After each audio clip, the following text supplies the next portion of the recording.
right, it is once again that time where we come together, and I drink, and I play some games, while you do your thing responsibly, and we're gonna have ourselves a good old time. Well, this game's been sitting on my shelf, gathering dust in its shrink wrap for almost a year, so I think it was about time I cracked it open and give it a shot. How about now? Testing, testing. What up, dude? Is it better?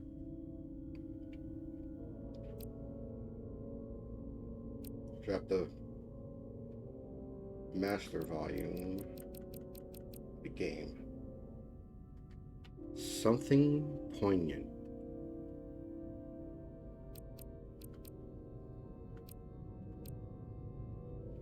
Well, son of a bitch.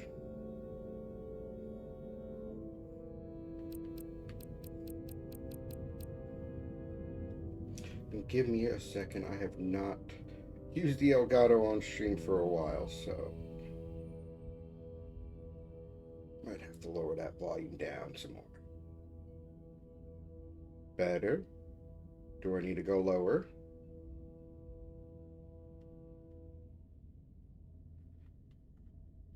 Alright, think that should be good.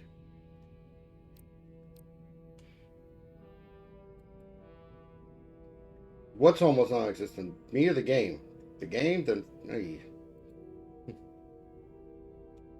the perils of live broadcast. Fucking give me 1 second. Let me just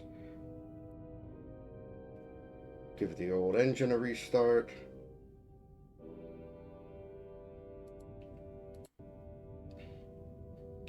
And then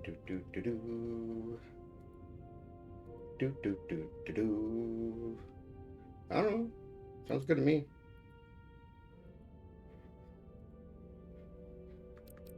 I'll just give it that, and we'll jump in. All right.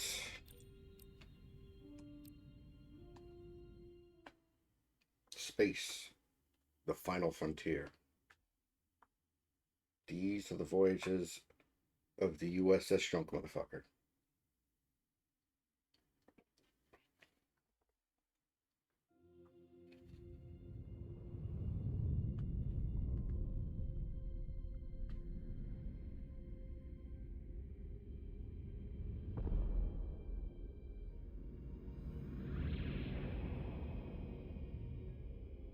Captain's log, stardate 57931.4. The crew is restless. After spending too many months piecing our ship back together, we're finally about to venture out on a new mission. And the crew isn't letting this unprecedented ion storm slow them down. They're ready for something different. I know I am. Perhaps more than any of them. Fortunately, nothing ever stays the same. It's entropy, the nature of the universe. Change is inevitable. And while entropy says order gives way to chaos, in this case, Barrett asked me, what is the what? No Star Trek sounds. You want to know what Star Trek sounds like? Well, it's a mix of futuristic sound effects, space whooshes, and lots of dramatic orchestral music. And of course, the iconic whoosh of the Enterprise doors opening and closing. It's all about making you feel like you're traveling through space with Captain Kirk or Picard, boldly going where no man has gone before. So that's what space is.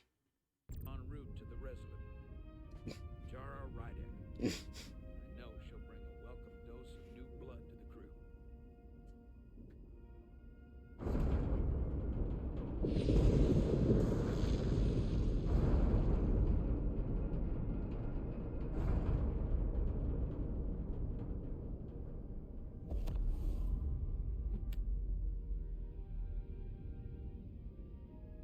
Thanks. No problem. I'm not great with flying. And why the fuck did you join Little Starfleet? shuttles are the worst. You don't like flying. And yet, you joined Starfleet.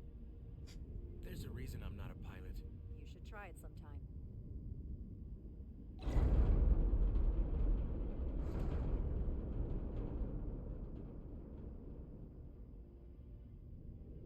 Sorry, I'm a little anxious. I hadn't noticed. I'm on my way to my first assignment.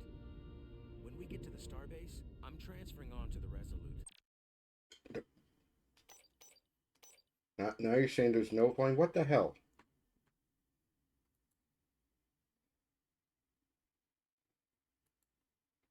Ay, ay, ay.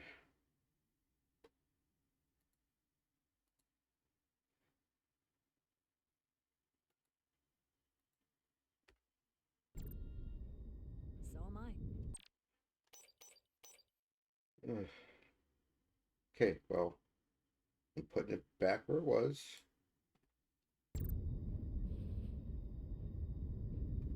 won't be easy for Jara to step in at the 11th hour like this. But if she's half the officer I knew she could become when she was a cadet at Starfleet Academy, she'll be the XO this ship needs right now.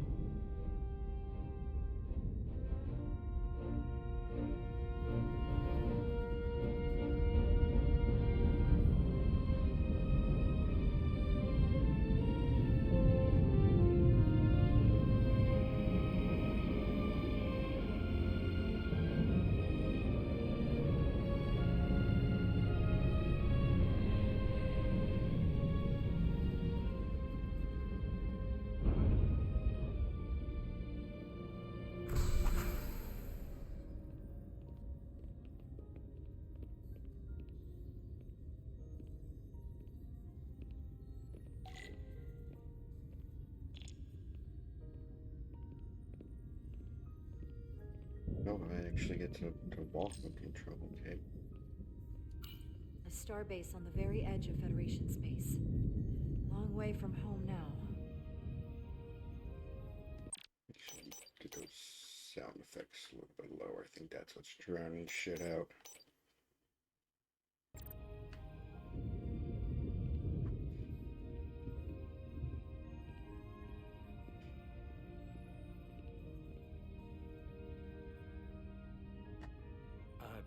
Commander?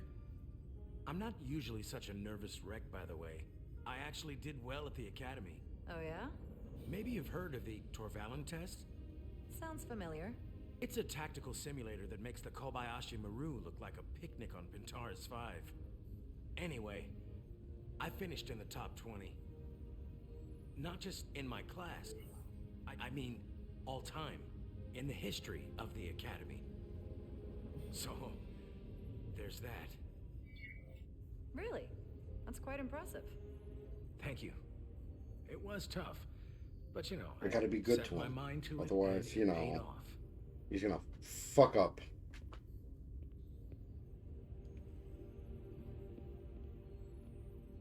Please place your hand here. Hold it there for a few seconds.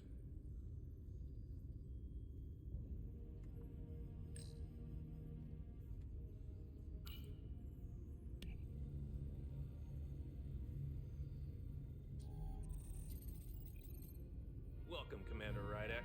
Wait, you're Jara Rydek? You absolutely crushed the Torvalin test. You finished in what, like the top 3? That would be me.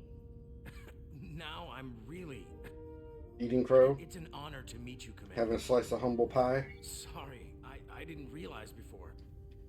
I just came off the shuttle and was glad to be on solid ground, so to speak. The pleasure's mine, Ensign. Paul Calloway. Good to meet you. I believe Commander Ermont is expecting you. He's in the concourse just ahead. See you on the Resolute.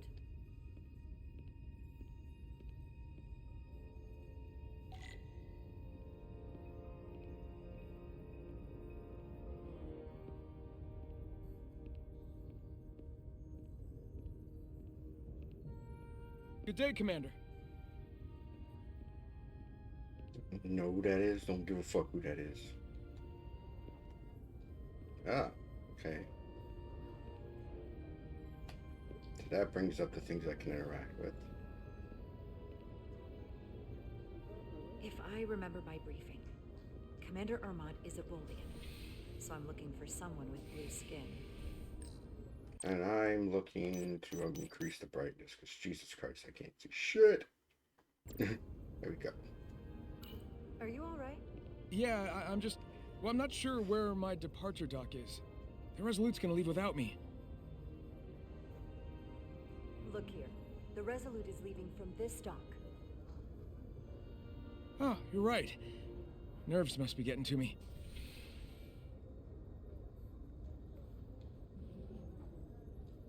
Thanks so much, Commander. Oh, it's a good thing his arm didn't get stuck. Otherwise, he would have had to report straight to sickbay. For, new arm.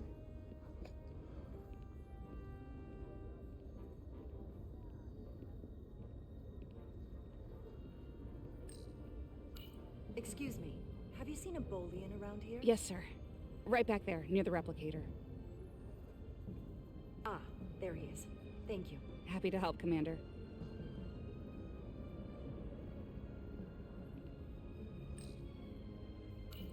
I'll replicate myself a meal once I'm on board. Excuse me.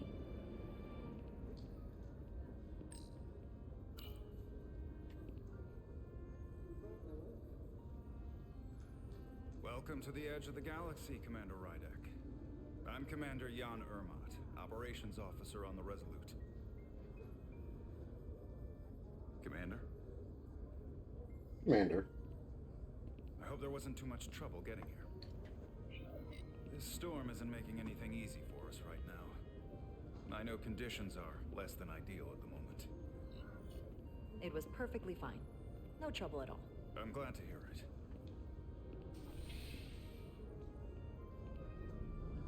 We're grateful you were able to come fill our first officer vacancy at such short notice.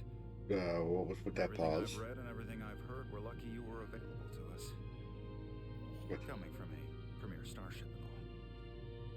To our little research vessel. What exactly have you heard about me? First in your class at the Academy. Received the Starfleet Award of Valor during the Dominion War. Most recently, Tactical Officer and Chief of Security on the USS Endeavor. Audio mix in You've this done your game homework. is Like I said, all over the place.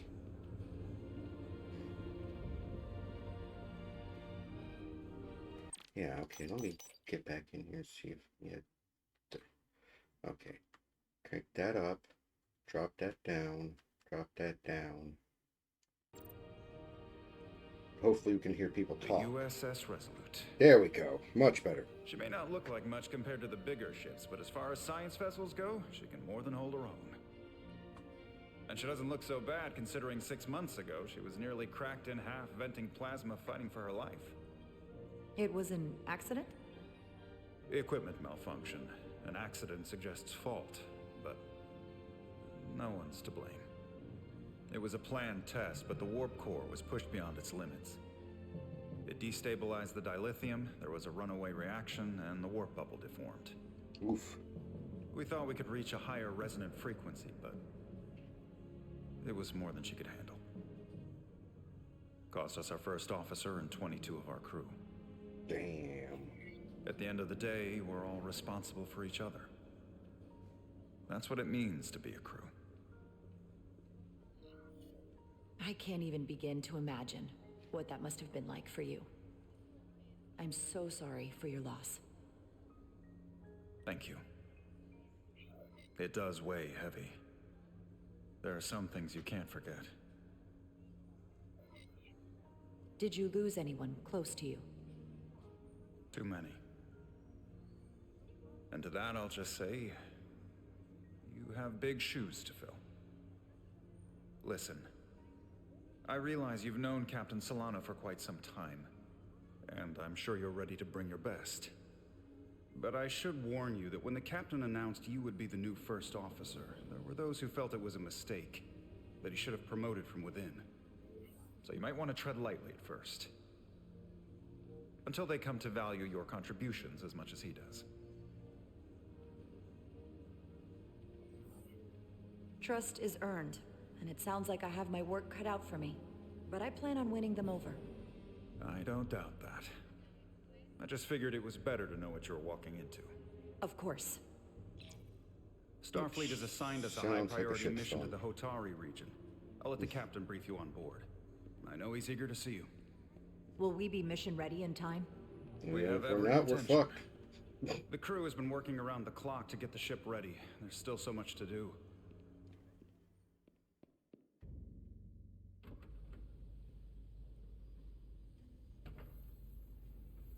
And here's our other protagonist.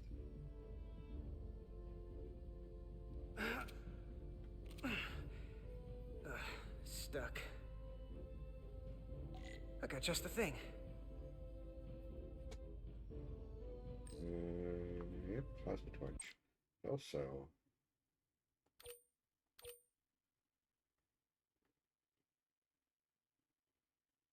good first impression. Grateful. Cool.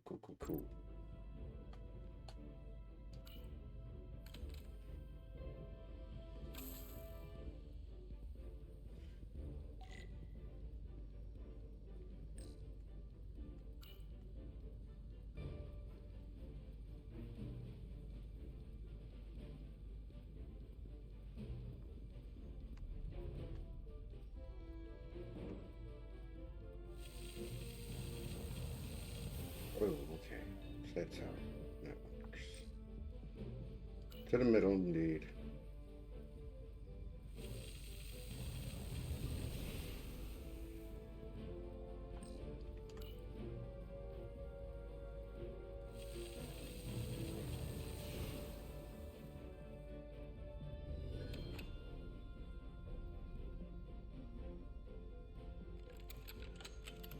And click.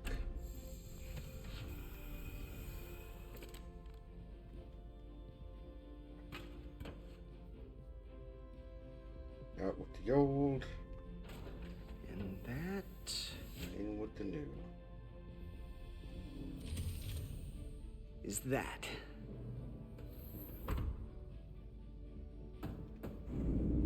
Star Trek, the QT event. Oh. The lower decks. Where's Boimler? I thought the thing was totally fried.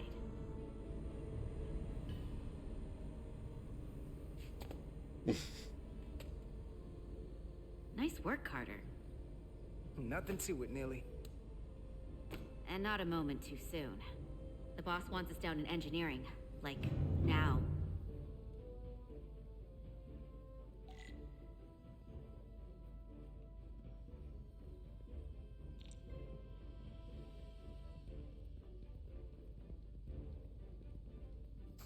Let's go. Run.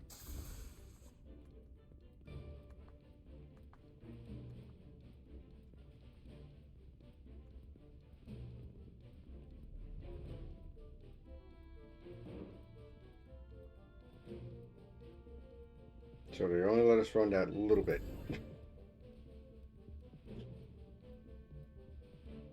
Engineering. I heard the new EXO just arrived. Won't be long before we get underway. I just hope whatever Chovak called us down for, it's something good. I can never tell with him. I'd rather not end up degaussing plasma manifolds. Hanging upside down makes me queasy. You and me working together, we can tackle anything he throws at us. Your optimism is positively contagious.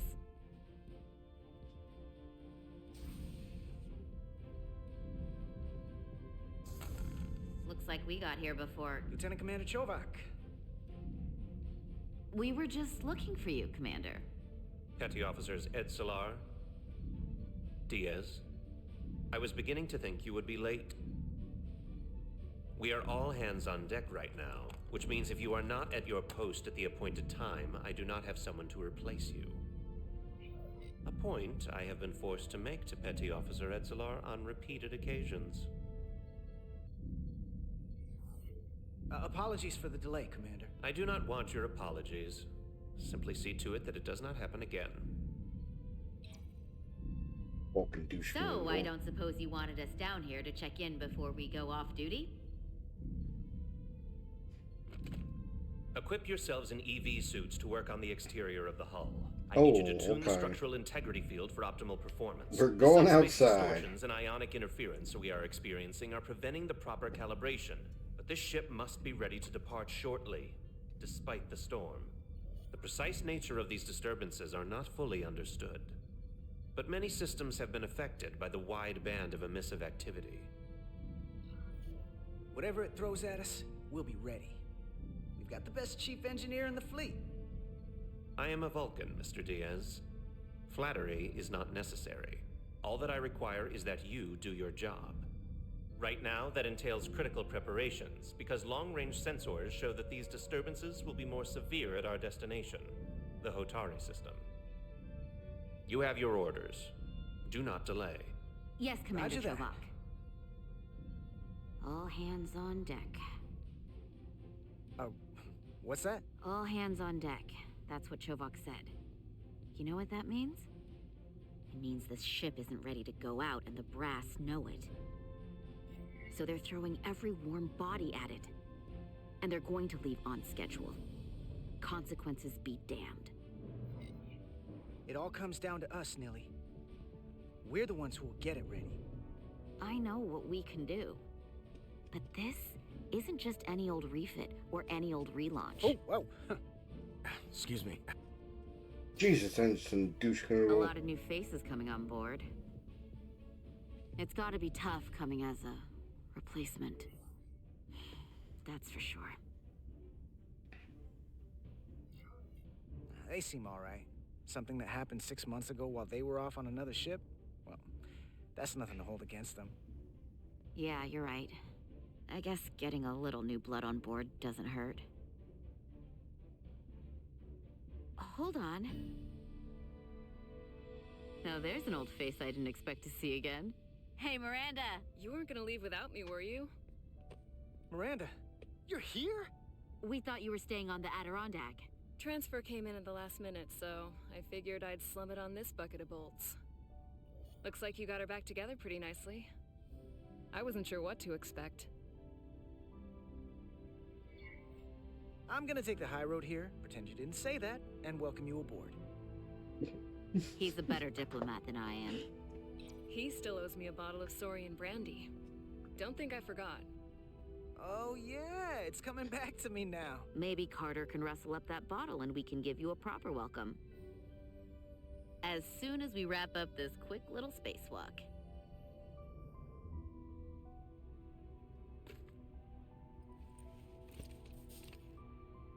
Here, let me help you. Thanks. So what's the word? Are you back in the security rotation? Yep. Still running with the usual suspects. Whoa! Good to go. That felt like it wasn't the first time Miranda was behind Diaz. Taking him See you from on the other behind. side. Activating magnetic souls.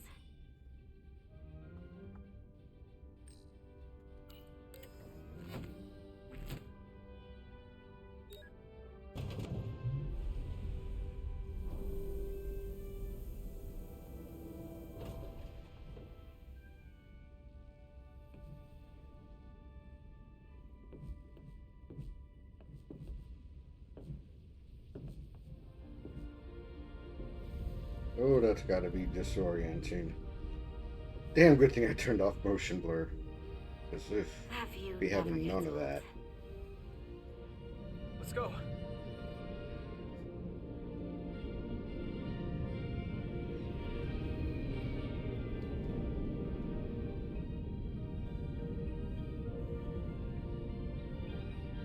Now all we need is the Orville to fly by.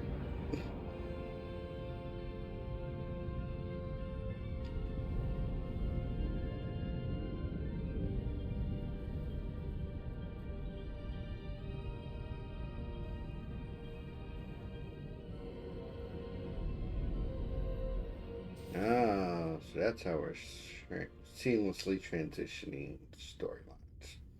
Captain Solano should be here momentarily.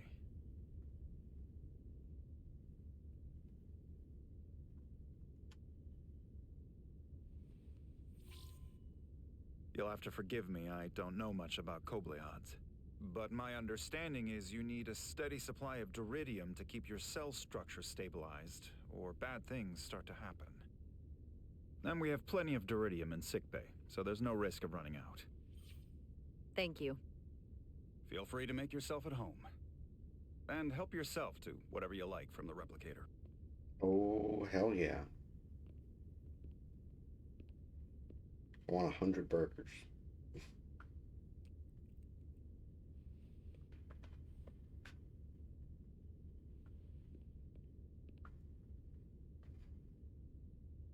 Alright, what can I interact with? We got a train, replicator, globe, rock, board. Okay, let's just start with the train. He's still got a thing for trains. The warp engines of their day, apparently. Jara Rydek. Well, that Last time apparently I saw you, set it things was forward. graduation from the academy. You'd already secured one of the most prestigious assignments possible. And you were burning with enough ambition to fuel 7 trips around the Necrid Expanse. It's good to see you again, Captain. I could not be happier to have you on the Resolute. My only regret is that we couldn't provide you with a warmer welcome. The arrival of a first officer to her new ship deserves a bit of fanfare. But, unfortunately, we've had our hands full with the refit. This is enough for me. That would be totally unnecessary. I don't need any pomp and circumstance. You've been here all of 5 minutes, and already you're trying to make us more efficient. I like it. As I'm sure you've heard, we've had a rough go of it these last 6 months. The ship suffered some damage, but not nearly as much as the crew.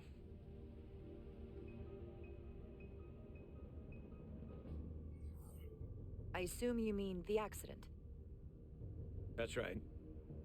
The tragic accident, really. We were on the verge of a major scientific breakthrough. A quantum leap forward in warp core technology. 10,000 teradynes per second. The ability to travel at a sustained rate of speed longer and faster than we ever dreamed. What would have been the crowning achievement of my career. Right there. Within our grasp. Until it all went so horribly wrong. We pushed her too hard, and a warp core malfunction overloaded the system, creating a pressure gradient way beyond what the ship can handle. It was heartbreaking. We lost some of our best people. As captain, I have to take full responsibility. It's gonna be okay, Captain. It was my decision to make, and I have to live with the consequences. We all know the risks when we sign up. There are no guarantees. As much as we tell ourselves otherwise. True. But as captain, my job is to mitigate and manage the risks as much as possible.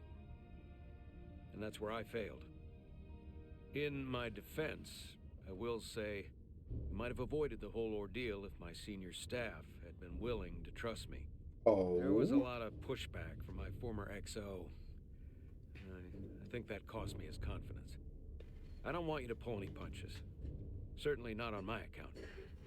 But once we decide on a course of action, I need everyone to fully commit to the mission. Anything short of that just won't work. And that's when things start to go sideways. Okay. And what happens if they don't? There's a chain of command for a reason. And we all have our orders. That's true. Everyone on this ship should know that. Sometimes the occasional reminder doesn't hurt. Oh, I don't like this Look, guy already. I'll be blunt. We can't afford another mistake. Or at least I can't. I feel like my career is hanging in the balance here. We need a win. Something to restore the crew's confidence. I understand. On a more positive note, Starfleet has tasked us with what they're calling a mission of the highest priority. Escorting a senior diplomat to Hotari space. Two previously peaceful and otherwise non-aggressive civilizations now find themselves on the brink of all-out war. Oh, great. So it's a peacekeeping mission. I see it as a golden opportunity to not only prove what the Resolute and her crew are truly capable of, but also a mission for which we're uniquely qualified. This ionic storm. Our long-range sensors suggest it's several orders of magnitude stronger than anything on record. A total anomaly like nothing we've seen before. And you'll never guess where it leads. Hotari. Exactly. Very nearly in the precise location where we're headed. Where I imagine the interference will be exponentially greater. But the diplomat will brief us on the details at the rendezvous. And who is it? Who is the senior diplomat we're escorting? That I don't know. Starfleet hasn't said. But I don't want to get ahead of myself. I expect we'll have some rough sledding when we arrive, so I need you to prepare the crew for the worst. There's just one more thing I want to clarify up front. The metric that for me will be the ultimate measure of your success. What is it? If after serving as my first officer, you don't one day find yourself with a ship of your own, then I will consider it my personal failure. When that might happen is entirely up to you. But it goes without saying, you have my full support. It's been a dream of mine since before I can remember. Loud. So I would be honored to become a captain someday. As long as you're willing to do the work, you have my promise. I'll do everything in my power to see that it happens. Thank you. Come, let me introduce you to the crew.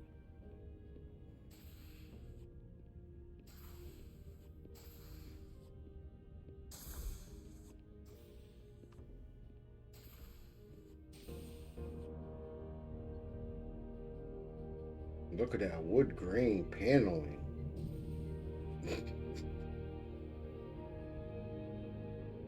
Why the fuck does a starship need wood grain paneling? I will never know. Everyone, if I could have your attention for a moment. I'd like to introduce Commander Jara Rydek, our new first officer.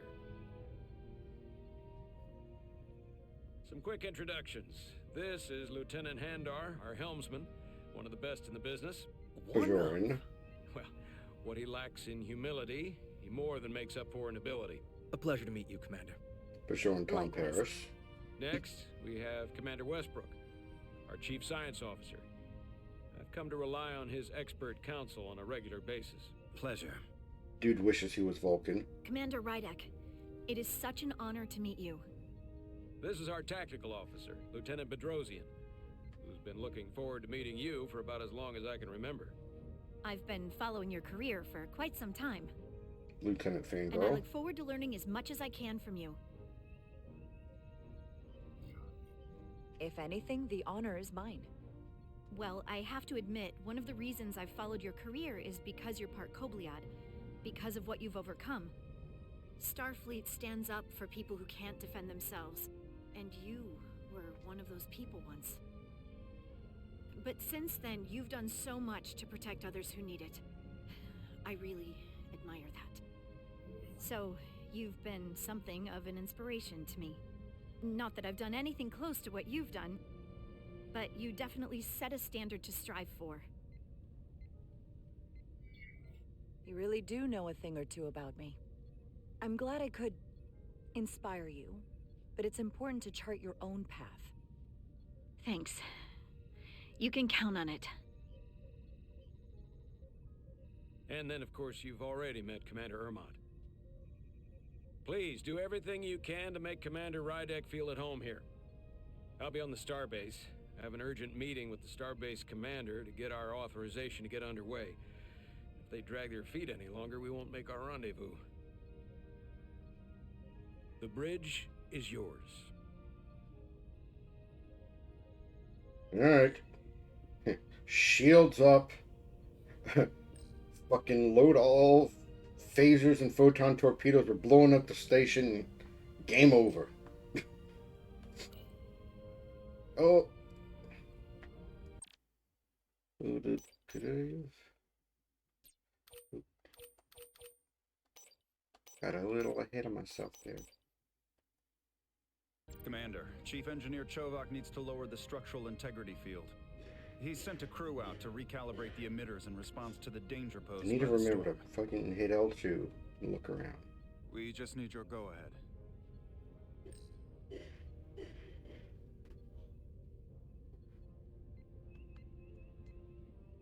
Nope. This is fine. Permission granted. Lowering structural integrity field, now. Entering maintenance mode. Condition blue.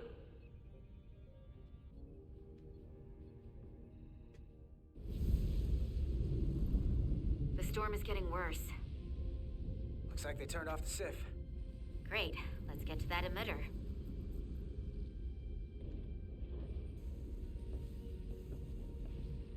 Can't run in magnetic boots. Every time we're out here, I half expect to see her in pieces again. She's still got some scars on her. It adds character.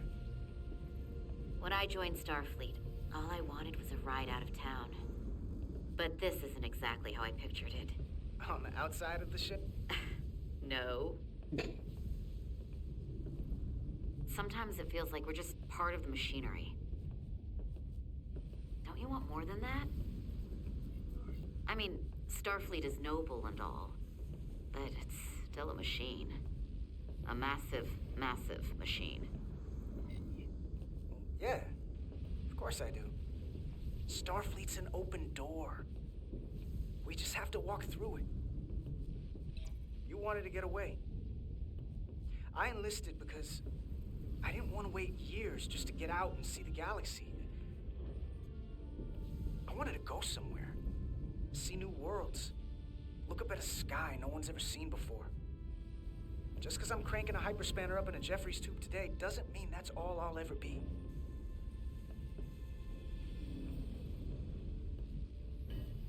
Diaz to Commander Chovak.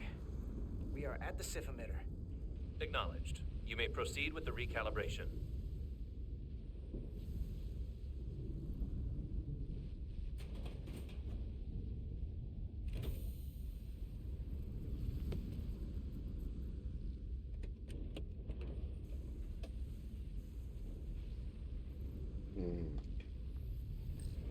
Calibration tool.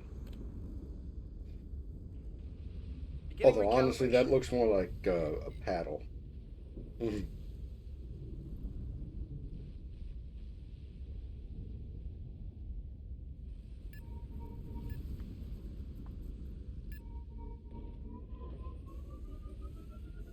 Careful. Too much action and harmonics will deflect the alignment.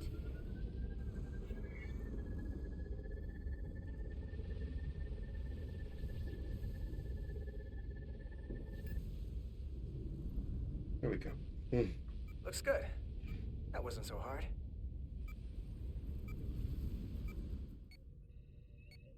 Uh-oh. Commander Westbrook, right? Chief Science Officer. You remembered my name and my rank. Impressive. Yes, I'm the Chief Science Officer, and I have the dubious Are honor all of being Chief the most Science senior officer on Officers this bridge. I know this ship inside and out. fucking getting a stick shoved up their ass Better with than that just about promotion? anyone. What a very impressive list of credentials. This is a research and discovery ship, first and foremost. Now with a former tactical officer as its new first officer. I'm curious, though. A Kobliad, or half in your case, is an odd choice for first officer, given your vulnerable condition and all. Oh, go fuck yourself, bro. As an example, we found ourselves in a hostile situation, and you were suddenly incapacitated because you needed an infusion, what would happen then?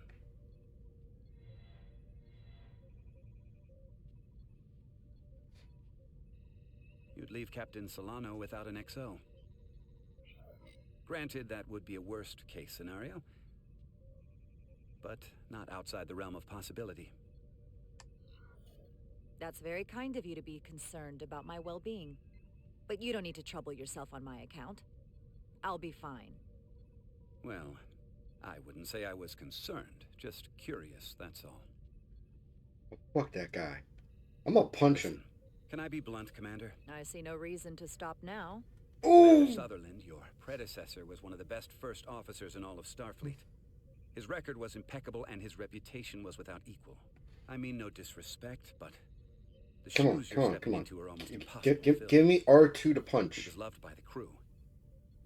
And he was one of my closest friends. So I can only hope that you'll live up to expectations. I don't think I could ever replace Commander Sutherland. And it would be a mistake to even try.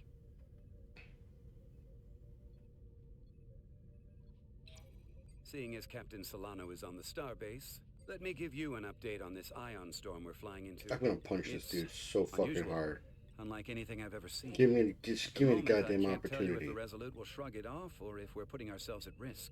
However, if we learn more about its patterns, its nature, we can come up with a scientific countermeasure. Just a moment.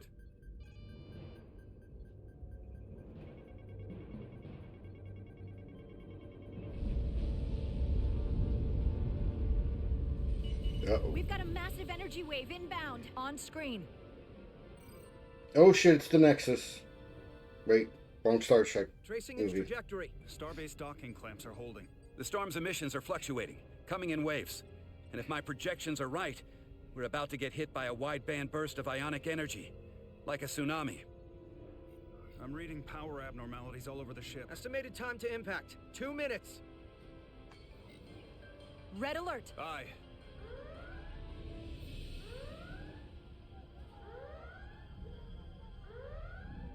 Evacuating main gangway and retracting. Putting sensor visualization on screen. With the structural integrity field shut down, we can't take a direct hit. Time to impact, 1 minute.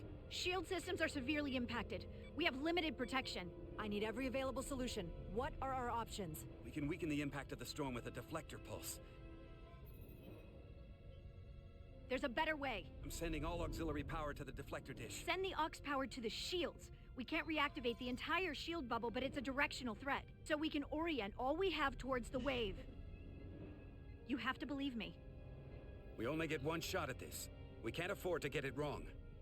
That's right, which is why we need to send power to our shields.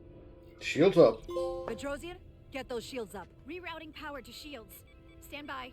I need a heading. We've only got one shot. Understood. On my command.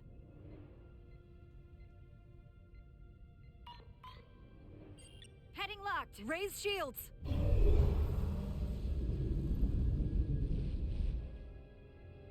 This is it! All hands, brace for impact.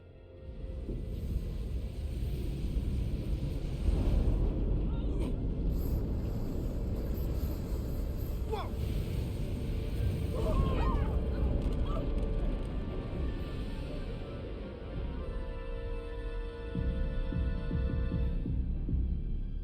What happened? We have experienced a surge of radiation. Oh, you don't say. This radiation supercharged the plasma, forcing it to backflush through the system and creating a dangerous imbalance. That could blow out every primary system on the ship. Just tell us where you need us. I need you to traverse the hull to the access port to recalibrate the port nacelle plasma regulator. Gotcha. Feel like I might have already fucked up, but I don't care. We've reached the first access point. Understood. Do you see the override for the level 1 failsafe circuits?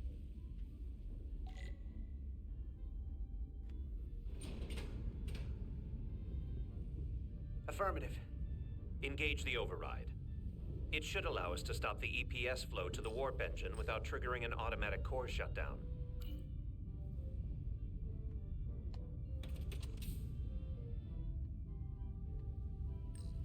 Right. Interlock toggled.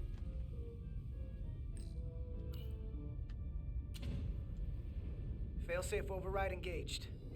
Are you sure? I am registering some crosstalk in the bypass circuit. We need to route the signals so they don't interfere with each other. Alright. And put it in there. Then we're going to take this one. And we're going to stick it over here. Because that's how we usually see it done in Star Trek. Diaz to Resolute. The failsafes are temporarily disabled. Moving on to the EPS They usually regulator. take, one translucent piece of plastic, stick it in a different slot, Heads up, and Carter. take something from a different one, put it back in the first slot. One of the discharges coalesced. It's coming right toward us. I'm gonna try to disrupt it with my phaser.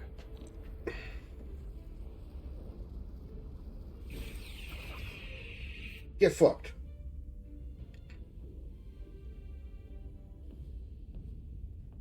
So we gotta climb up the pylon. Not that there's really an up, but, you know.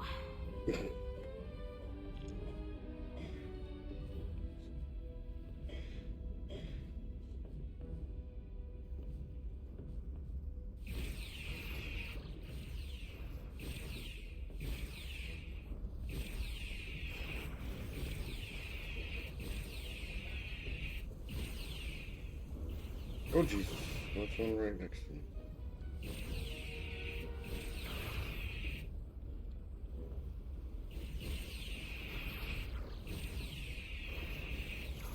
Oh my Jesus.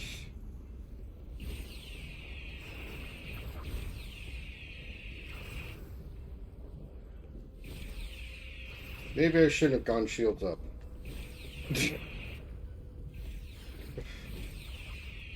We're almost to the regulator.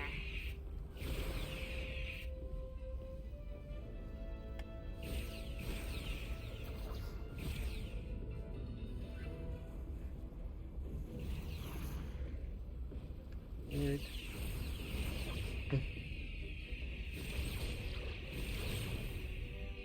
We're at the regulator point. Opening the access panel. I am now halting the EPS flow to the port nacelle. We have little time before it causes an overload in the engine. You must work efficiently. Alright. Can be anything, be efficient.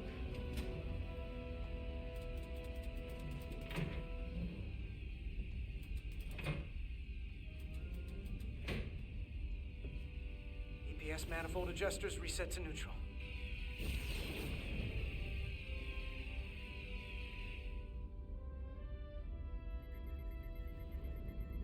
Hey, which one do I want to do? I don't know.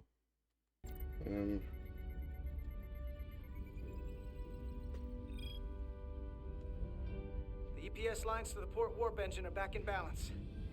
Almost done. Blue Once seems I like the cycle right one. manifold nozzles, Chovak can... Oh Jesus, what in the butt?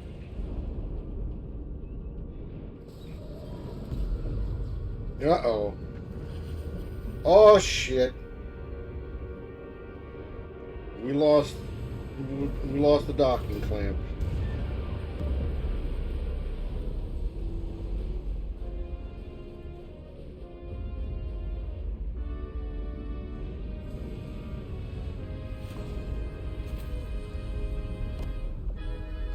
Duck!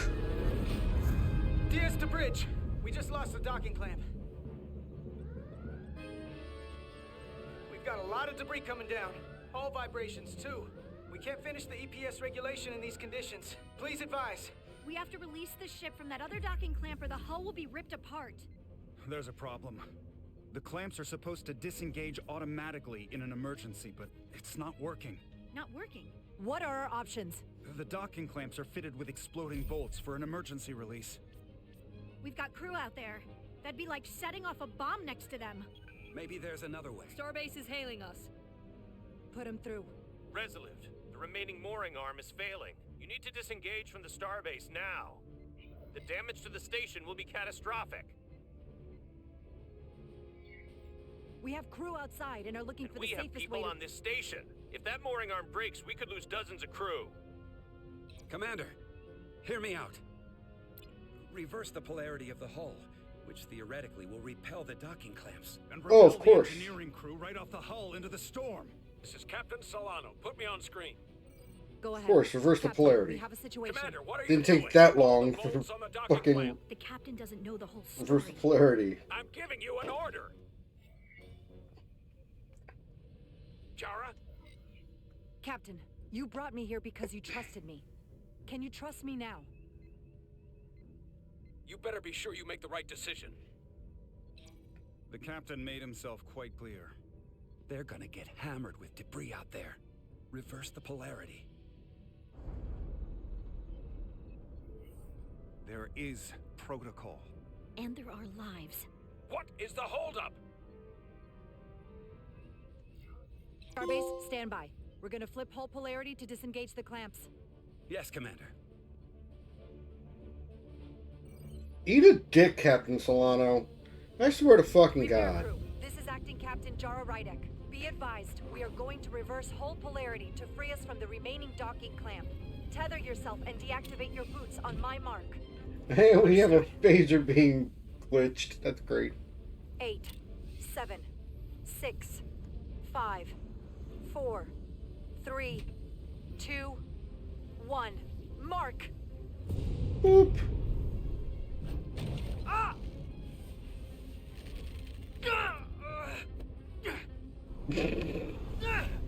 Grab my hand! I got you. Thank you. The plasma imbalance is reaching critical condition. We are moments from primary system failure. I got it. God damn it.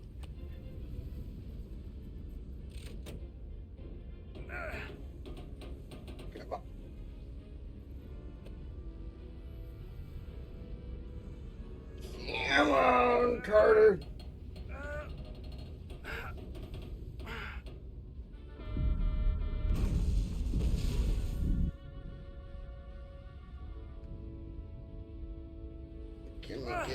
Get in the zone. Thanks, Nelly.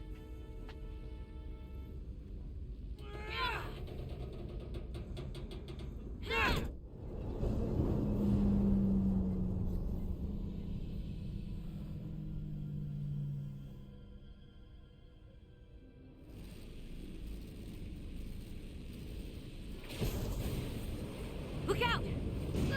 No! I got you. I got you. Petty Officer Edselar's hurt and unconscious. I'm gonna have to tow her back to the airlock. Mr. Diaz, the situation has changed. You are at risk of triggering a substantial electromagnetic arc if you approach the main hull the way you came. But Commander, the way we came is the nearest airlock. There is an auxiliary hatch near you on the far end of the pylon. You must bring Miss Edselar there to access the interior. Roger that. Going there now. Oh, jeez.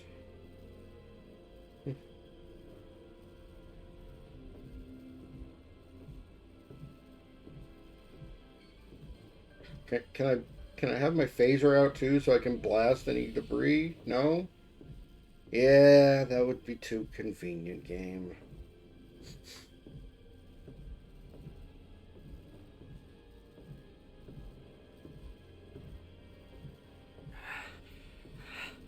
Almost there. I'm at the auxiliary hatch.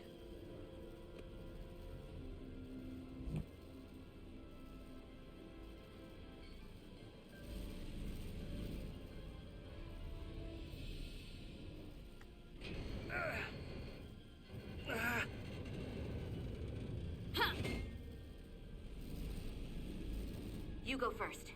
What? Let me save your neck this time. Okay. No time to fight me on this. Get in there. You better be right behind me.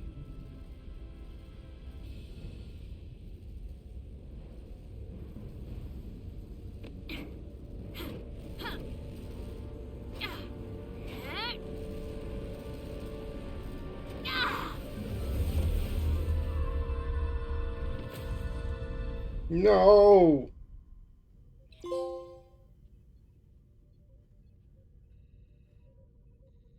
She better not be dead. We're in.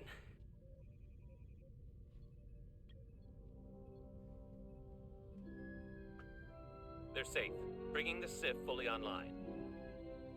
Do it.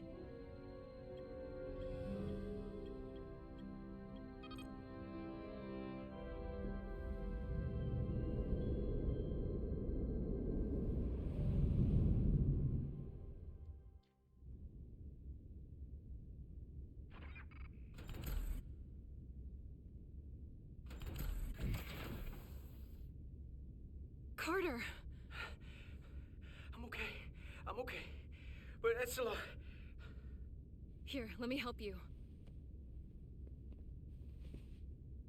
Don't be dead. Don't be dead.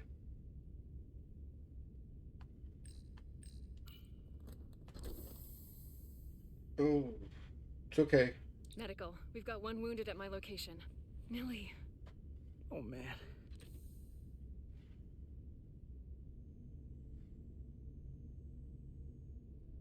Hup, hup, hup, hup, hup, hup, hup, hup. We'll see you at sickbay.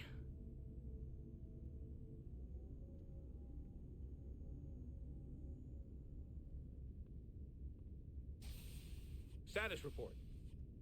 The repair crew made it inside. EPS flow is back to nominal levels. The SIF is back up. How does this affect mission readiness, Mr. Ermont? Releasing the docking clamps using hull polarity minimized damage to the Resolute. We'll have some last-minute repairs to make, but if we reapportion some of the staff, we can make our departure on time. As of now, however, we are successfully moored to the station. Good to hear. Send updates to my ready room. Commander Rydek, with me. Oh, great. Time to get rid of the riot act.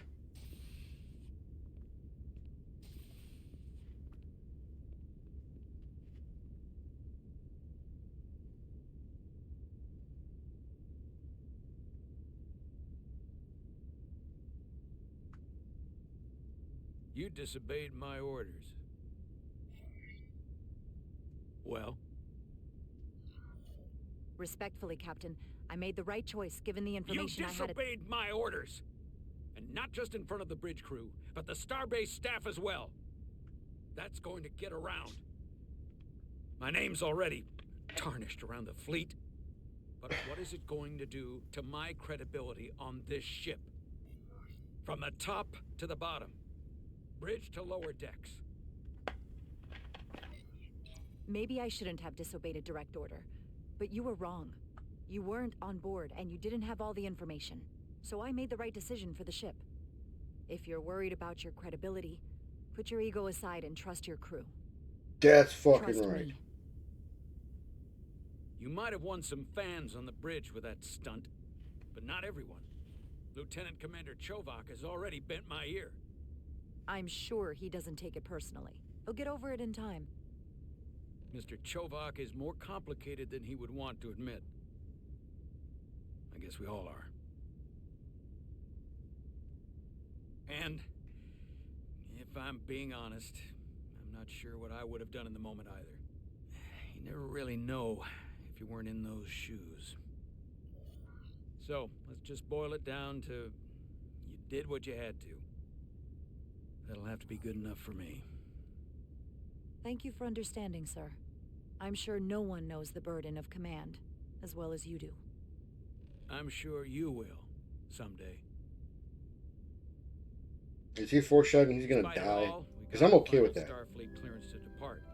So if you'll fetch Mr. Ermont, we'll knock out the final details of any outstanding repairs, then we'll set out for Hotari. Yes, sir.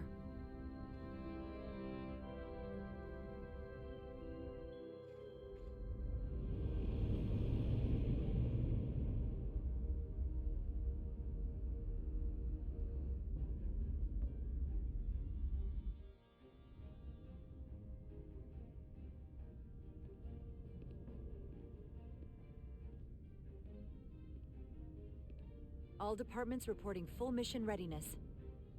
We've got our full complement on board. This is my favorite moment, right now. The start of a new mission is always full of possibility. The Orion Syndicate could sell it as a drug. Don't let the Admiralty hear you say that.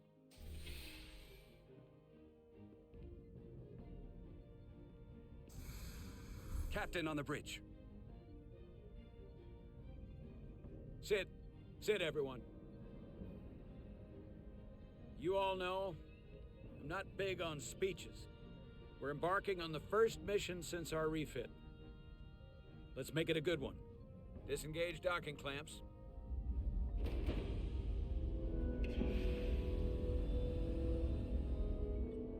Docking clamps released. Thrusters ahead, Mr. Handar.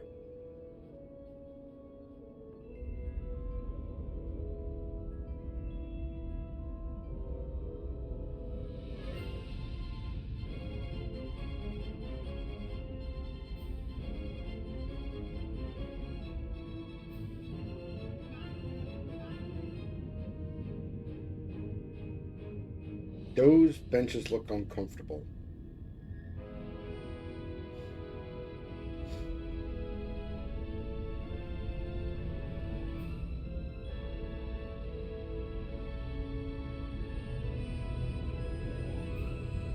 That should do it. Set a course for the Hotari system. Prepare to go to Warp 8. Aye, Captain. You know what? You take this one. Me?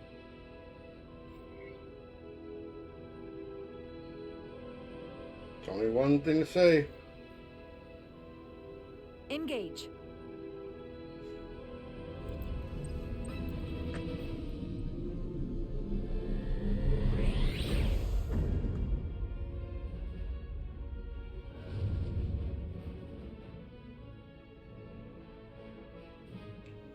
Simple, but effective.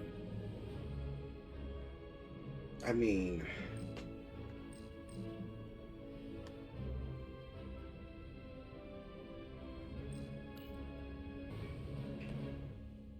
Easy. Thank you. I'm fine. Really, Make way seemed kind of eh. You don't look so good. Do it. Do it. Uh-oh. Uh-oh. I have to get to sickbay. Go. Commander, help me get her inside. Go!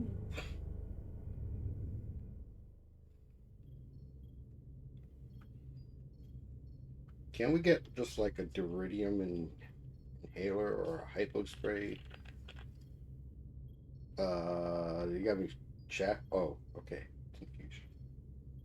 Well, that was quite a scare. A few minutes more and it would have been one of the shortest tenures on record for a first officer. Is that the engineer that was out on the hull? That storm did a real number on her, but she'll live. Just needs rest. You should worry about yourself. Your Duridium levels got dangerously low and destabilized your cell structure. This is definitely one of the more memorable first days I can think of. My name is Dr. Aram Duval, Chief Medical Officer.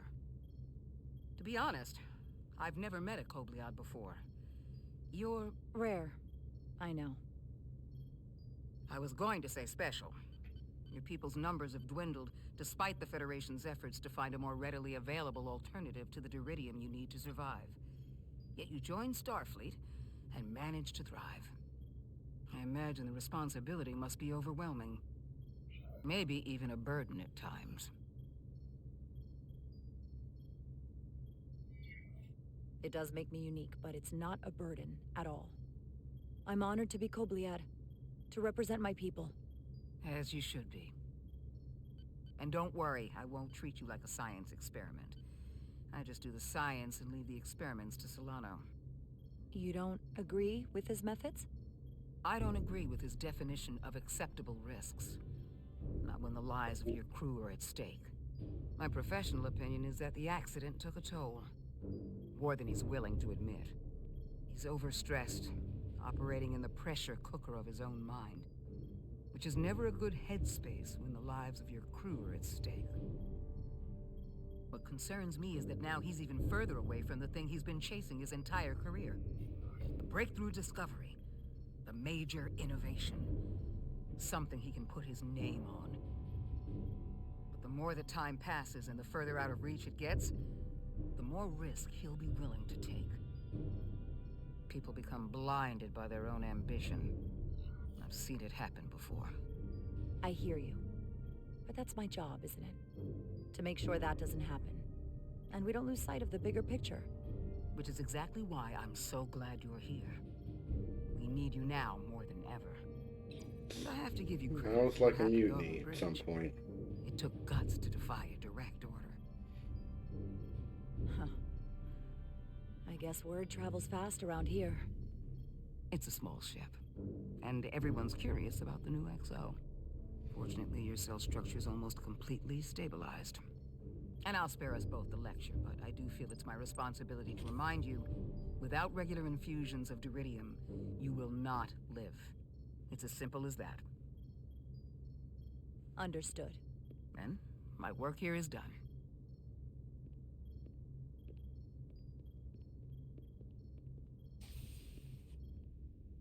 Lieutenant Bedrosian. I came to see if you were okay. We were all pretty worried on the bridge. No one knew what was happening. I'm feeling much better. Thank you. It's just part of who I am. You don't have to explain to me. I understand. I'm just glad you're okay.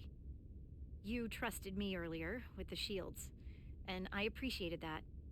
I want you to know that I have your back. Thank you.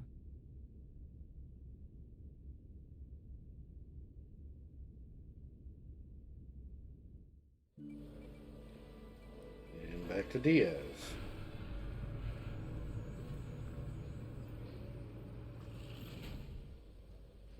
Complete the diagnostic sequence, and this shuttle will be cleared for service. Yes, sir. The storm in the Hotari region will interfere with our transporters, so we need all available shuttlecraft in working order.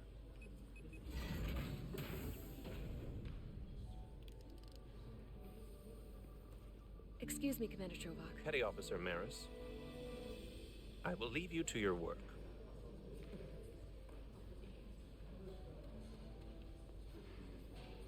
I stopped by sickbay and saw Nilly. I figured you'd want to know.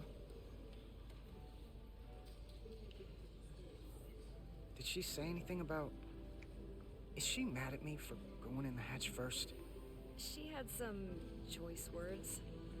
I tried to smooth things over, but I think you're gonna have to make things right with her yourself. Dr. Duval said she'll be back on duty soon, though. Come on. I have to run the final diagnostic.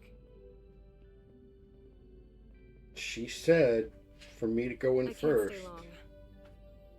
I've got a long to-do list before we get to Hotari, and things are piling on faster than I can check them off. We're making all our last-minute checks and security, too. Tactical and security are short-staffed. Well, nothing's ever 100%, but we'll be good to go. And if you wait until you are ready, it's probably too late.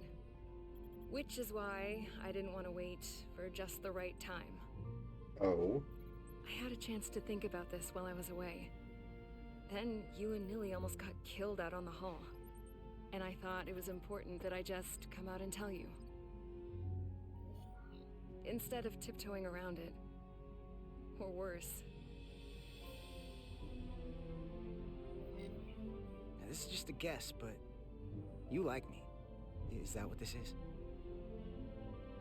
How'd you know? Must have been pretty obvious. Which is funny because kinda came out of nowhere for me at first. Well, you know, I was hoping. I guess that makes this a little easier to say. We've been really good friends for a long time. I want to see if there's more between us than just being friends. She wants to take a ride on this warp nacelle. You don't have to explain it. I feel the same way. There is something between us. So, do you want to find out what that something is? If it's there for you, and it's there for me, why not give it a try? Are you kidding me? I just said yes. I wanted to be sure I heard that right. Oh, jeez, fucking elbow again, popping. Uncharted territories. I'd call it a chemistry experiment. You know, with us. I'm just really glad that you said something. I've seen how you operate. I couldn't wait for you to make the first move. I'm glad too. So whatever happens next is great with me. Level 1 diagnostic complete. I have to get back to that to-do list. They're probably looking for me. Can't blame them.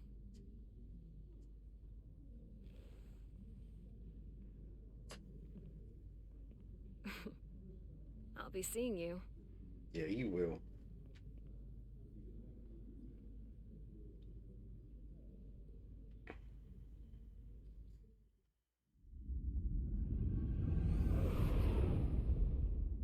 Approaching the rendezvous point outside Atari space. Helm, bring us out of warp. Dropping to impulse.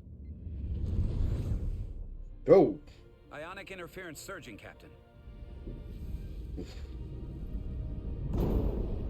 Bonk. Shield integrity holding. We can take it. We are at the correct coordinates to meet the shuttle. Commander Rydek, find us our diplomat, if you will. Aye, Captain. Let's reduce the noise. Filter out environmental signals. I can manually tune what's left for Federation signal types.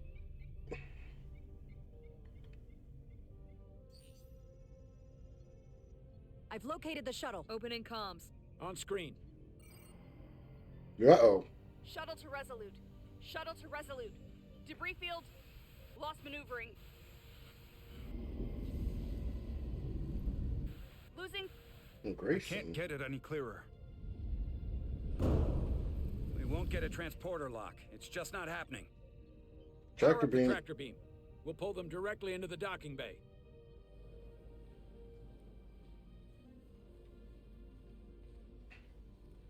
Diaz, you good to run the tractor emitter? Yes, sir. With the Excelsior. Come on, Oh. Diaz. First thing, lock onto the shuttle and stabilize the rotation. Okay.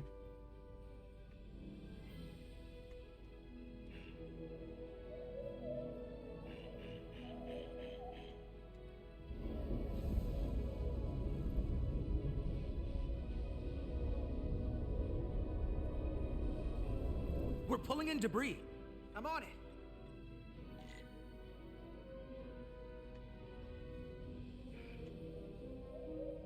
Come on. Get out of here.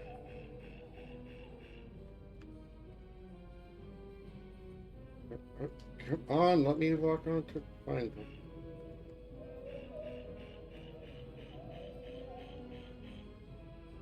And the last one.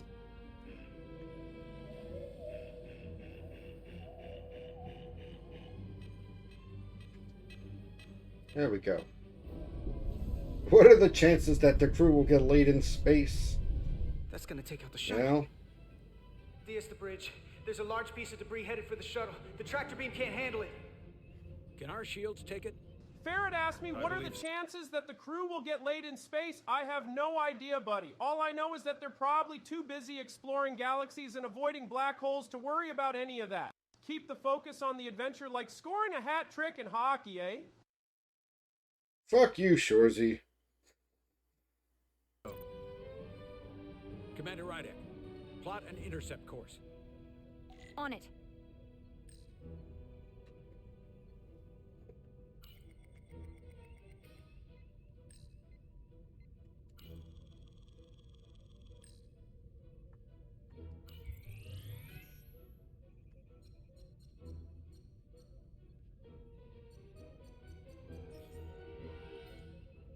Here we go. Maneuvering thrusters bearing 53 Mark 17. 200 meters on an intercept course. Maneuvering.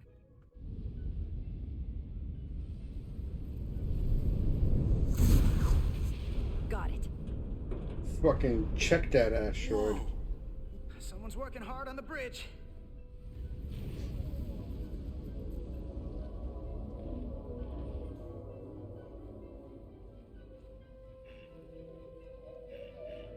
Yoink!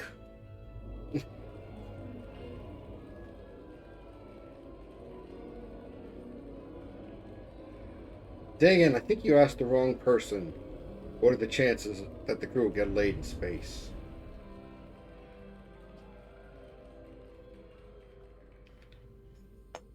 I mean, Shorzy doesn't really worry too much about getting laid unless it's Riley and Jonesy's mom.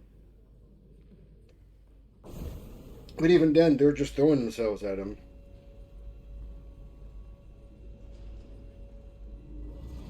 Oh! Terra firma, so to speak.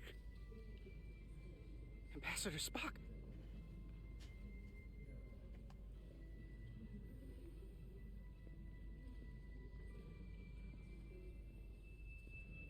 The captain will be right down to meet you, sir. In that case, I will wait for him here.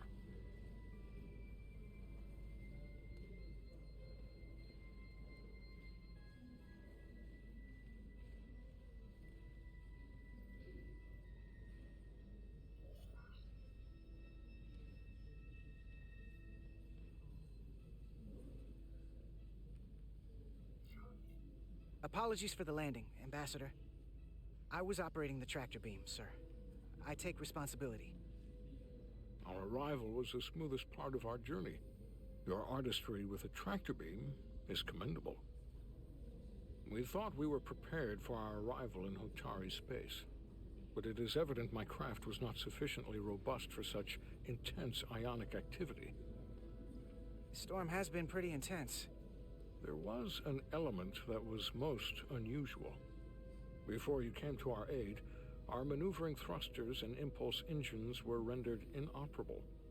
So we attempted a short traversal at warp speed, only to find that we could not achieve warp at all. Oh, that's odd. Even though our diagnostics computer showed no faults or anomalies. What do you make of that? When all indications say that warp speed is possible, but in practice, we find it is not. I'm guessing it's the storm. Well, this storm is one of the strangest phenomena we've ever encountered. It's disrupted other systems. Who knows what it might do to a warp drive? Yes, it would seem further investigation is called for. Take readings, run some additional diagnostic checks, and we'll get to the bottom of this. Quite logical. Petty Officer... Carter Diaz. Sir. Thank you. Ambassador Spock. Excuse me. I'm honored to have you aboard. I'd like to get right to it. We're already behind.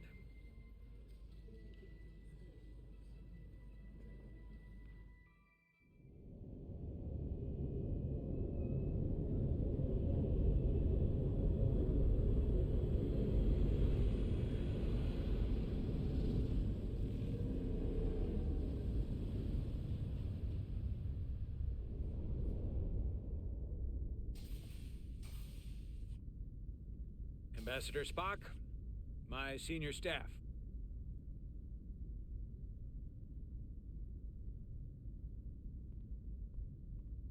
It's not every day that a captain gets to welcome a Starfleet legend aboard. You flatter me, Captain Solano. But legend implies the past tense, whereas I am very much focused on our present circumstances. I didn't mean to suggest you were stuck in the past. You're right, Ambassador. Not the most diplomatic choice of words. Your experience comes from the past, but our present situation calls for it. True enough. We were hoping you could fill us in on the details. We got the basics from Starfleet. Two formerly peaceful neighbors are now on the brink of war. Indeed, and the tension between them grows fiercer by the hour.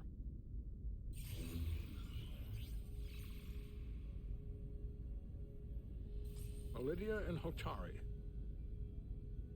The Lydians are the more advanced species. They made first contact with the Hotari over a century ago. This is Tau, the Hotari moon. Yeah. It is rich in dilithium, and for decades, the Hotari and the Illydians have shared a mining operation there.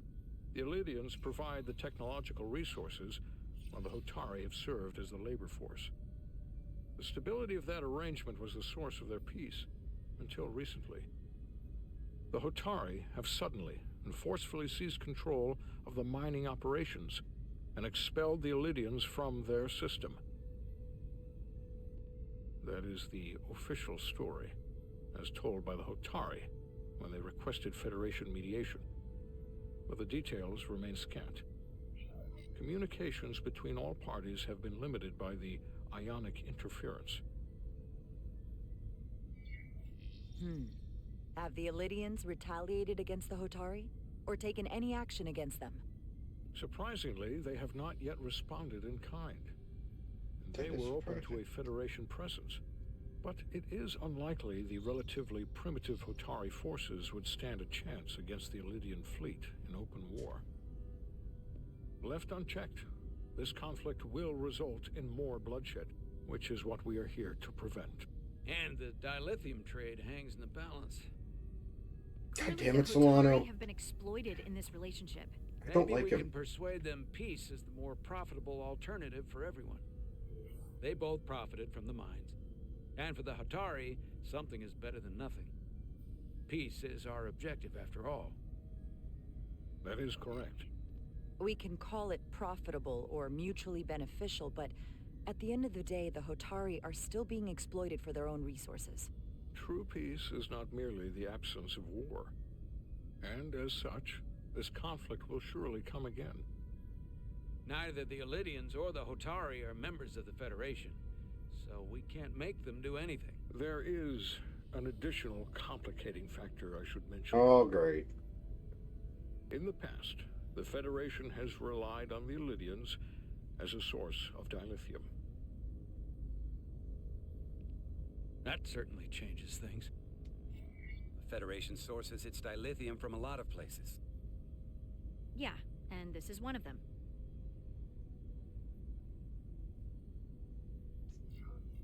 So we've already played a part in this.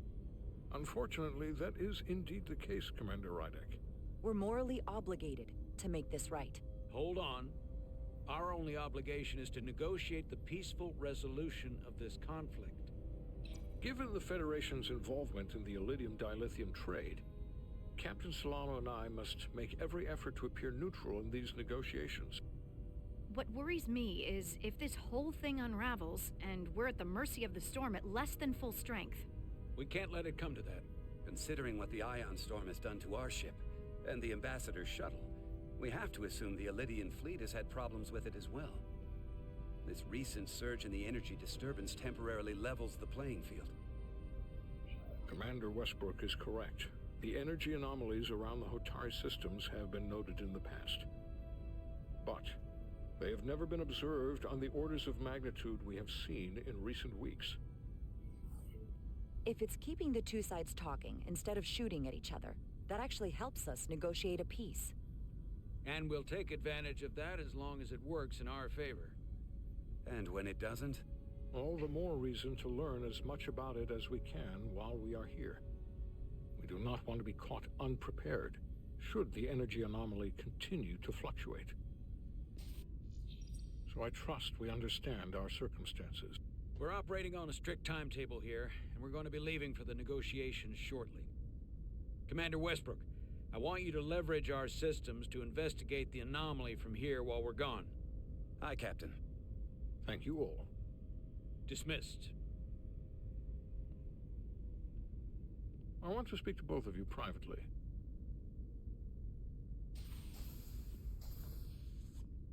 Ambassador Spock, I'd like to make a formal introduction. My first officer, Commander Jara Rydek. Commander, as you are aware, there are limits to what Captain Solano and I can do in our official capacity as representatives of the Federation. But someone in an unofficial capacity, your first officer, for example, would not be bound by those restrictions. Commander Rydek could ingratiate himself to certain parties behind the scenes, where they may be more candid in revealing information that could lead to a resolution. She certainly goes her own way. Maybe that helps in this case. It would be unconventional, but I'm not opposed to it. I'm honored to be included in the negotiation process. You're not just included, you're instrumental. Well, I hope Commander Rydek will have more luck finding out what really happened than we will through official diplomatic channels. The fate of the negotiations, the interests of the Federation, and the prospect for peace may very well depend on it.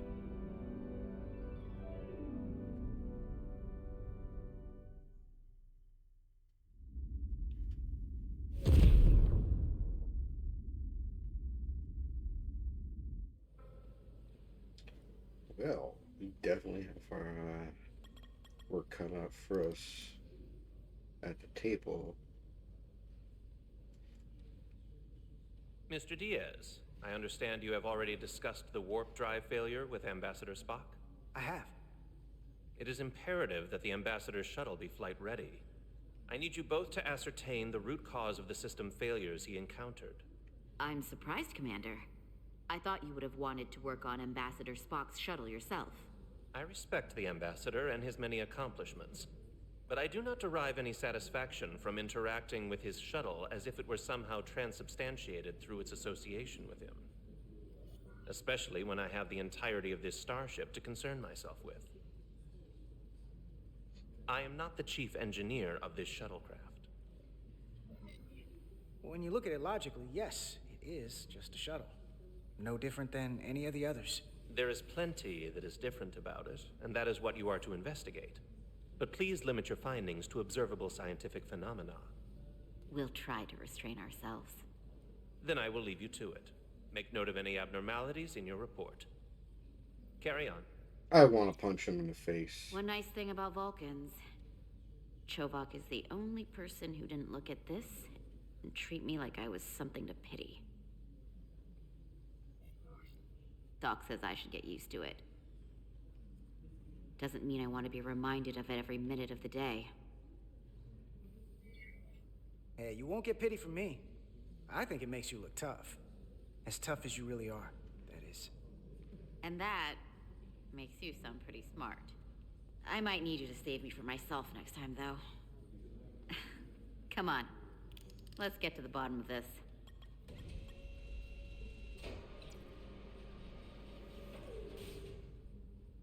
Ready to go? All set. Let's run the diagnostic. Okay, hold on. Let me see how my relationships have been changing. Okay. Well, you know, you can get fucked, Solano.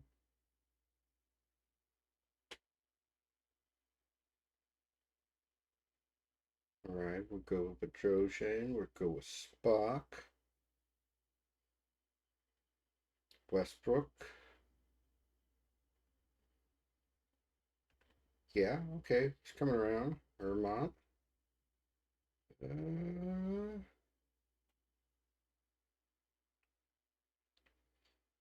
So far, so good.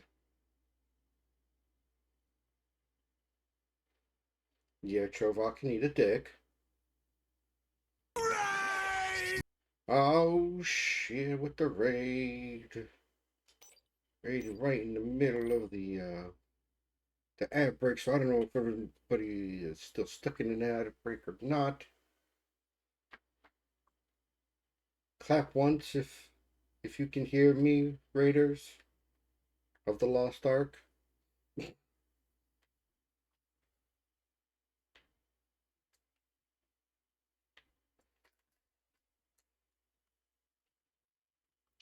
Alright. But let's get into this. Alright. Diagnostics. Boop. Let's begin the diagnostics. The boop. So, I know about your talk with Miranda. Oh. You do? She sent me a Priority 1 dispatch right after your conversation. Uh-oh. I'm happy for you. Both of you. Thanks. But I'm only going to tell you this once.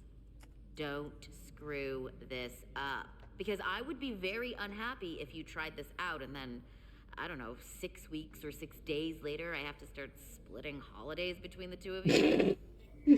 All because things went south and you're not on speaking terms. That just isn't gonna work for me. Nilly, you need to And have I some know you'll faith respect that. of the heart. You really don't believe in me, huh? It's not you. Or her. Just running the numbers, and things don't work out more often than they do. I like my friends, and I like our group. I don't want to lose that. Is that thing done? Yeah, it's wrapping up. Let's see. The relays along the primary EPS are blown, but the backup relays are all intact. An EPS overload from the warp drive could cause that. But how did the shuttle end up dead in the water? Huh. Well, maybe the ship's data recorder can tell us something. Data recorder. Boop. Here. Uh-oh. They were only about 8 minutes from their plotted warp point. No faults, just those warnings. What are they? Well, eeny, meeny, miny, this one. Warp field inversion. Warp field became inverted suddenly. I've seen this happen when the center warp coil cracks. A cracked warp coil throws a fault code. Still, we should take a look. Alright, got a warp field inversion. What's this one? Subspace variance out of tolerance. What does that mean? It means the main navigation array lost sight of space somehow. Will the array going offline cause that? Yes, but it should have also thrown a fault code. And the last one? There was a complete warp cascade failure. Jesus! They're lucky the shuttle didn't turn inside out. Damn straight button pressing Computer simulator. panicked on the warp field equation. Any one of these failures should have thrown a fault. If it was caused by a system failure. None of this caused the relays to blow. Roll forward to when that happened. Yes, ma'am. Beep, beep, beep, beep, beep, beep, beep, beep, beep. So here, they take a moment to get their bearings and they attempt to re-engage the warp drive. There. That's the relays blowing. And look, there's another warp system alert. They're all the same. Subspace variance out of tolerance, or warp inversions. Finally, there's a complete warp cascade failure. Then it's one of two things. Either a warp coil is cracked, or the navigation array is offline. That makes sense. ¿Por qué no los dos? Divide and conquer. You want to check the warp coils or the navigation array? I'll check the other. Let's not overcomplicate this. One of these systems is likely broken. I'm gonna take the warp coils. I'll check the nacelles for a cracked coil. You got zapped enough as it is, Millie. Alright. Square for the bust out the tricorder. Scan the glowy. Watch the frame screen to see if you're... Oh, okay. Aye, aye, Captain. Beep, beep, beep, beep, beep, beep, beep, beep, boop, boop.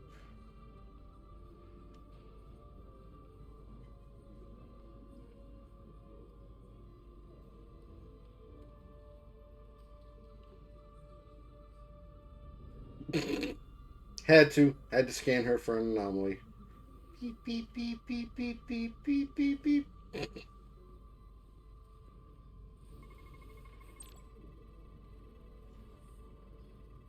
Okay.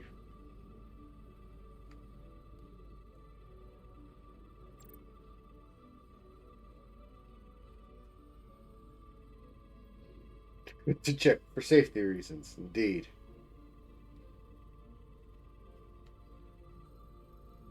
Chemical scan mode, okay. So radiation scan, we got nothing in the coil.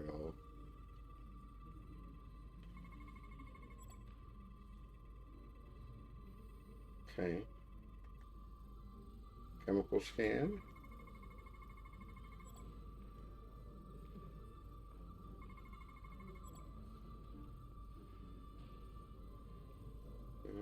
Routine maintenance. Okay. Biological scan.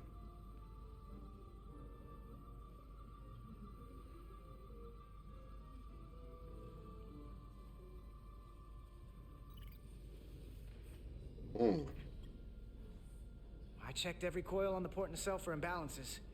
If any coil in either engine were cracked, I would have detected it. So, it must be the navigation array. Except it's not. Checked and double-checked. Well, the readings don't lie. Here comes the security detail for the way team.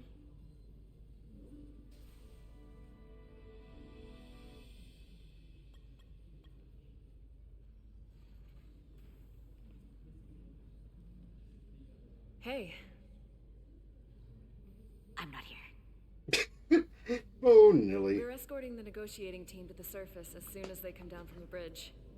I don't want to interrupt some important work. I was just hoping to see you before I go. The captain and the others will be here any minute now. Should be an interesting ride down to the surface.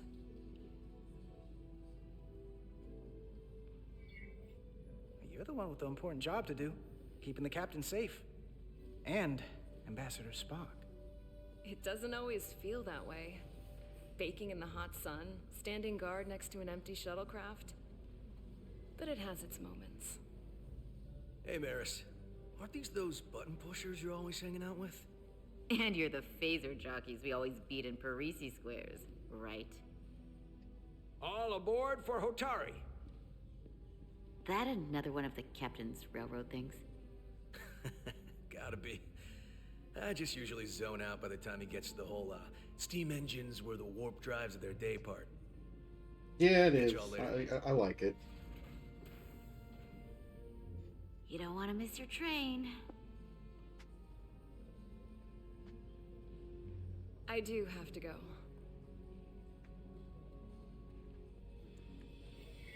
Not gonna lie, I'd rather not leave right now.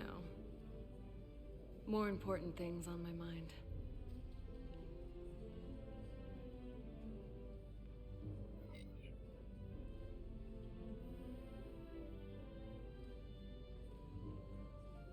I don't care if it's against protocol.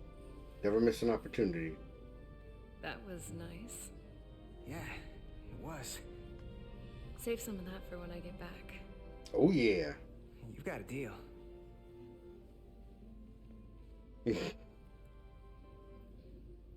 Be seeing you.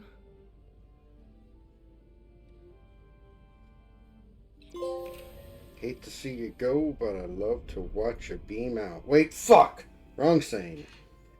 Exilar de Diaz. If you could float back down to reality, we still have a ways to go. And let me give you one as well, Sarah. All right, where were we? Waiting for the So the warp coils in the navigation array the big are fine, shot of but cool the down. nav computer doesn't seem to think so. I'm out of ideas short of field stripping the shuttle from bow to stern. You want to take this out of the shuttle and throw it on the bench? Oh, real hands-on maintenance. I like it. Okay, the nav computer is patched into the ship. The ship's computer can double-check our work. If the shuttle's nav computer is putting out false data, we'll know it. Let's run through the shuttle's logs again. Running now. Beep, beep, beep, beep, beep, beep, beep, beep. Would you look at that? Same. Warp field inversion and a cascade failure. However, the Resolute computer doesn't show the same subspace variance. We're in the same conditions that the shuttle was in when it failed. Why wouldn't the ship's computer get a matching result? The plot The thickens. subspace variance was a momentary occurrence. That's a possibility, and it would explain why the simulation under our current sensor readings failed to reproduce the issue. But a subspace anomaly strong enough to cause a warp field collapse would leave graviton ripples for days. Let's run with the momentary subspace variance theory for now. Roll forward to the shuttle's attempt to re-engage the warp drive. We need the conditions of space around the shuttle at the moment of warp failure. Resuming simulation.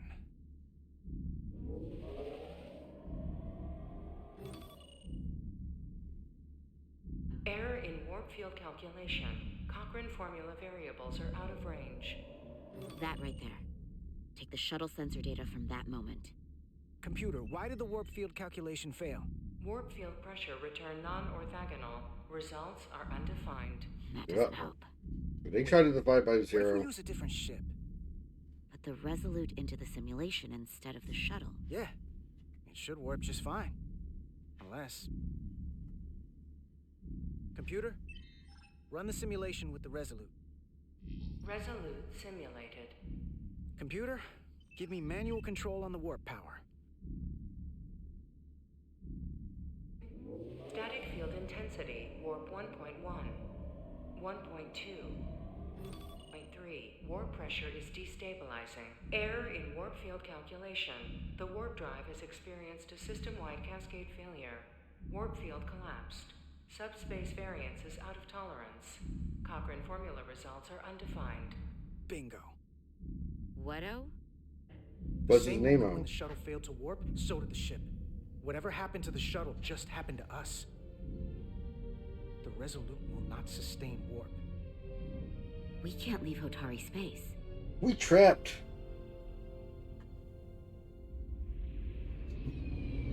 Well, we fucked.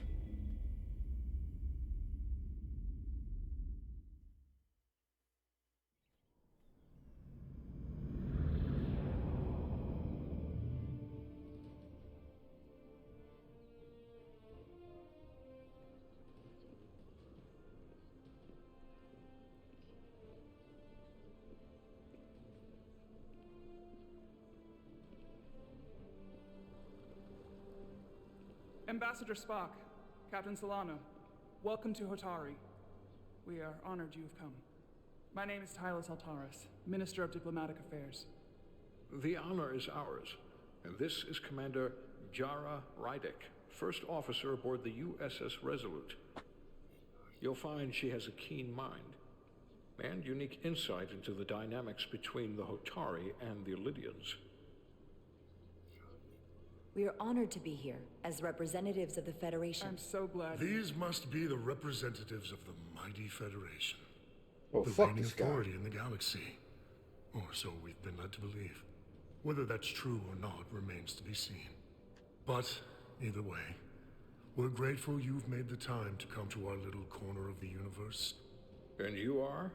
This is The Galvin, douchebag. and this is Citron, the heroes of the revolt in the mines.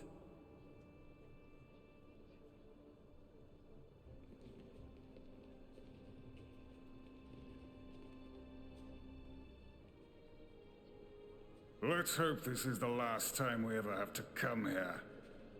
Oh god. Just when I thought it couldn't get douchier. Two flavors of punchable. I think we're about to begin. Did you hear the arrogance from that guy? Which one? I don't know what we're walking into here, but that guy was something. That may be true.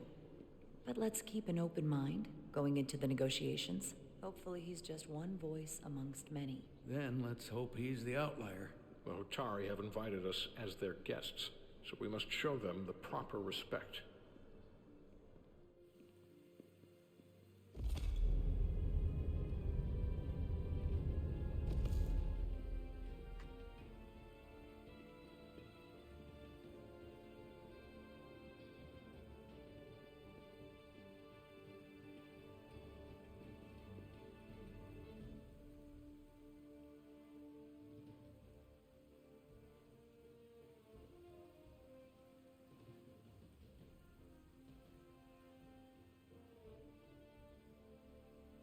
The silence is deafening.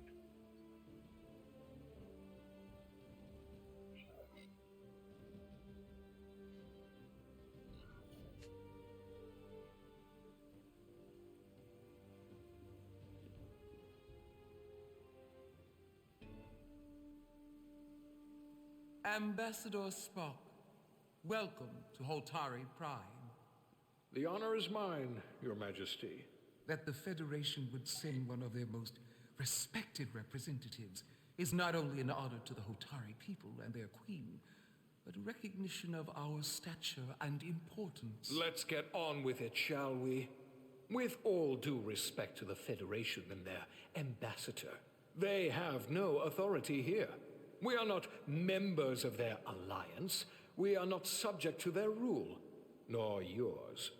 We demand the immediate return of all mining operations to Elydian control, as it has been for centuries and will be for centuries more. That has always been our understanding. That understanding has changed. Then you invite war. And if you cannot remain silent, you will be silenced. But his point is well taken. What is the Federation's interest in this matter? Perhaps you would have us trade one oppressor for another? The Federation remains neutral. Our only interest is the peaceful resolution of this conflict. We are here at your request, Your Majesty. For now. I'm trying to keep an open mind here, but it's not easy. I thought they wanted us here. Was there something you wanted to say, Captain? Oh, no. My apologies. And what about the Kobliad? She's not She part can of... speak for herself, can she? Then let her.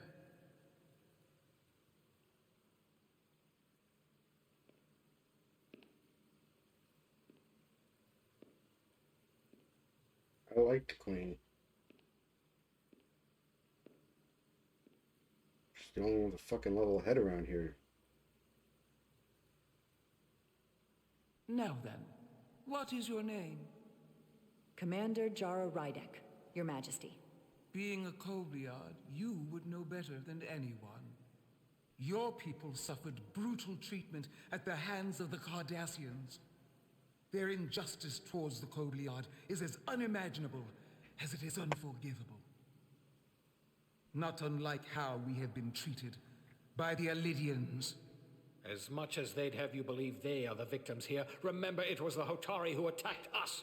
Hundreds of innocent Elydians were slaughtered without mercy in those mines. The blood is on their hands, not ours. Quiet! If after all the Kobliad suffered, you finally had the chance to right that wrong, to get out from under their control, would you take it? Or would you negotiate a peace?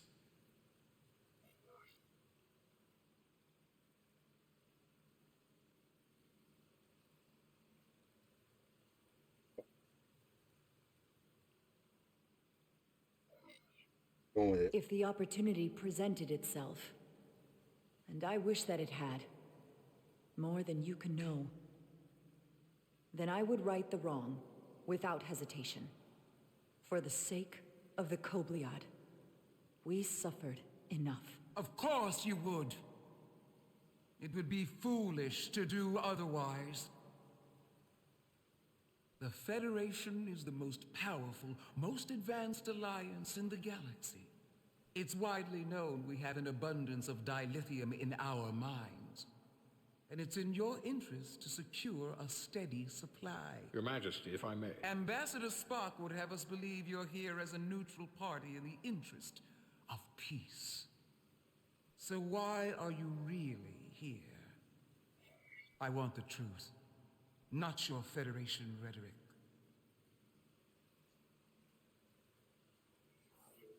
It's possible the Federation has an interest in both peace and securing a steady source of dilithium.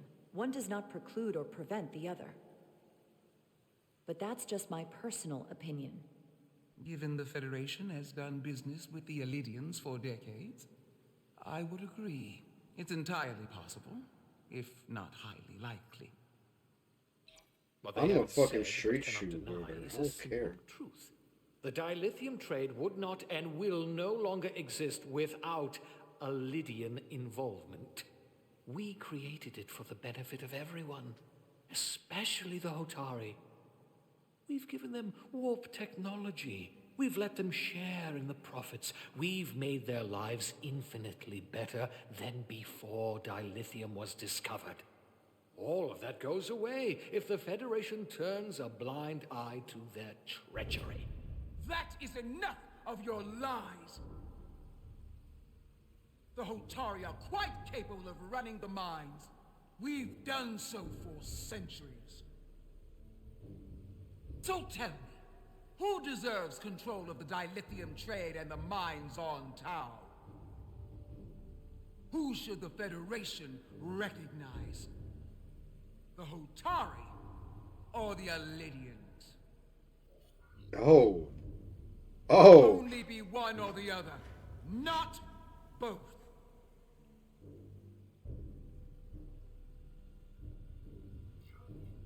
If I have to choose only one, then it would have to be the Hotari. Well said. How could the just and wise Federation make any other choice? This is an outrage. The Federation has lost all credibility. The mines are ours. Lydia will not be deterred. We will take back our mines by any means necessary. And you will see more blood spilled. I am more than willing to address your concerns, Your Majesty. Yours as well, Representative. But I suggest we could have a more productive conversation with a smaller group. Perhaps only the most essential representatives.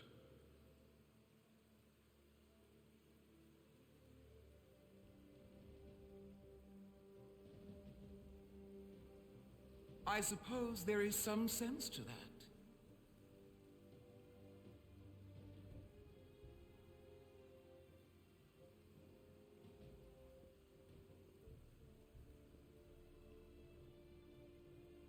I hope we meet again, Jara Ryder.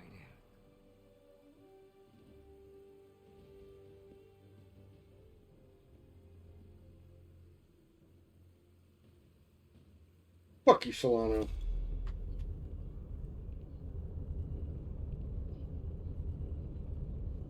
Spock and I will cover everything on the diplomatic front. You make nice with the locals and see if you can get some answers. We need to find out why the Hotari are so willing to risk war. What happened in those mines? Alright. Also, how did... Oh, okay, good. Having a little concerned. Yep, good. Alright. Again, fuck you, Chovak. Chovak, you piece of shit.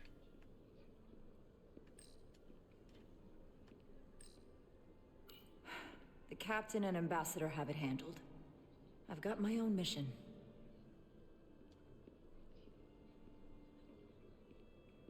What do we got? What's this over here? Appreciate the water. Soothing.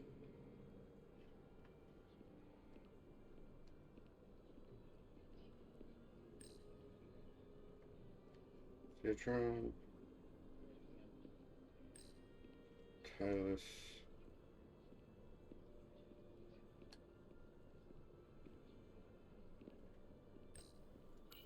Banner.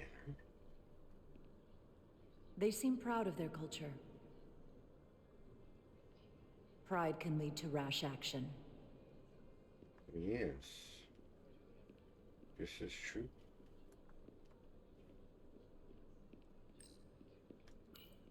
Commander Rydek, I'm encouraged to see the Federation supporting my people. I'm afraid of what might happen without your help. I'm glad to hear it. I just hope you're not the only one who feels that way. I apologize for that. These are unusual times, to say the least. Much is changing. For the first time in our history, the Hotari have the upper hand. We see ourselves as strong instead of downtrodden. New voices have risen up. Old voices shouted down. Galvin and Sidron have become national heroes. Now they have the Queen's ear. Better or worse, depending on your perspective. I get the sense you don't exactly trust them. They're miners, not diplomats. I don't trust their instincts, which are leading us to war. My fear has been that the Elidians will launch an attack and crush us. You've seen their starship, no doubt. They could have retaken the mines whenever they wanted to, but it never happened. And as strange as this may sound, I'd almost say they're afraid. I just don't know what they're afraid of. It's still the same bluster and bravado you would expect from them. But it has no teeth. Like they're afraid of what might happen. Do you think it has something to do with the ion storm? Right now, it's stronger than ever, isn't it? It's entirely all possible. fucking wonky. I'm not a scientist, but I do know the storm has knocked out all kinds of systems. So maybe the Illydians weren't willing to risk their ships, given all the interference.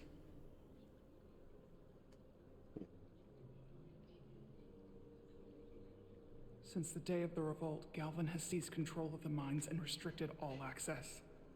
No one's allowed without his personal authorization. And they've taken over a section of the palace with just as much secrecy and security. I'm told it could be something they brought back from the mines. Uh-oh.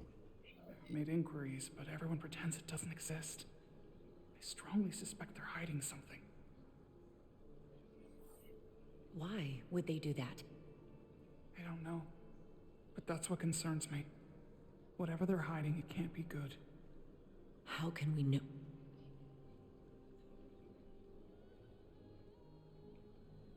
I'd better see what's happening. Do you think you can find out what they're hiding? I need to see proof of something before I can make my case to the Federation. I can try, but even if I found it, I might not know what to make of it.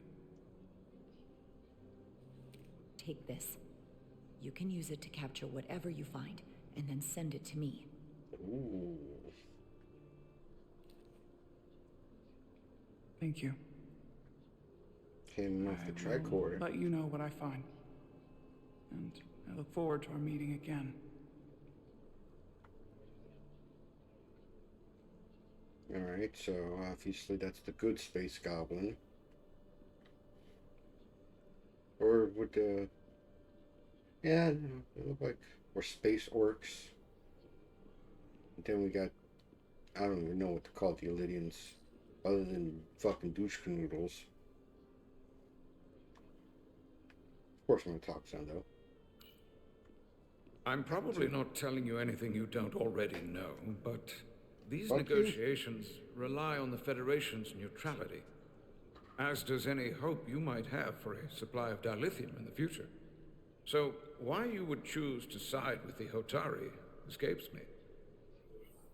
Without Illydian involvement, there is no dilithium trade. But clearly, you weren't aware. Of all my concerns, dilithium is not one of them. I could care less about securing a supply, now or in the future. I'd be curious to know if the rest of the Federation shares your indifference.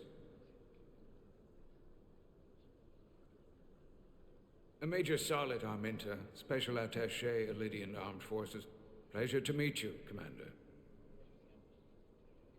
I have my issues with the Hotari, but I have to give them some credit.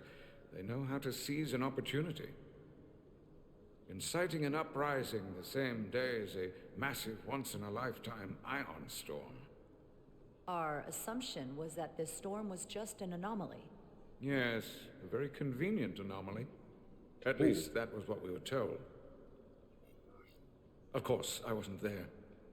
But who am I to say otherwise? You sound skeptical. Well, the official story is that it was the storm that enabled the revolt.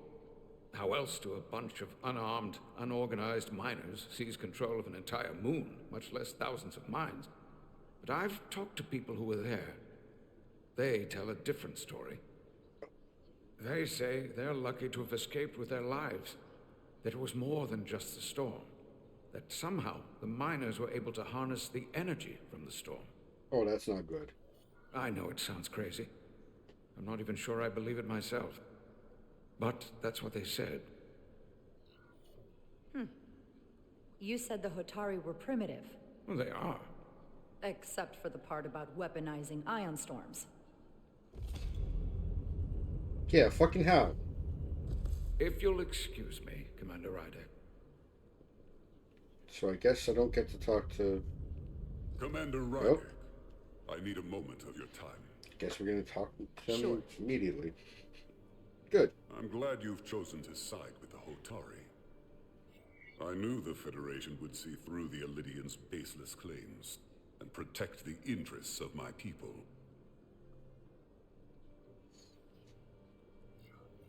The Hotari have suffered enough at the hands of the Elidians. I couldn't agree more.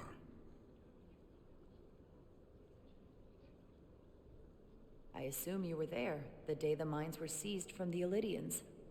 Not seized. Reclaimed. And restored to their rightful owners. Yes, I was there. We had to be decisive. Before the Elidians could even realize their worst nightmare was upon them. Did you have help from someone else? Hotari stands alone against the Elidian forces. We don't need help from anyone. They respect one thing above all else, and that is force. The greater the force, the more certain the outcome. Any talk of making peace is just that, and worth little without the strength to secure it. Which makes me wonder about your ship, the Resolute. Undoubtedly the Federation's finest warship. No, not ready at to all. contend with anything the Elidians might have in store. Or is that not true? Maybe I've misjudged it.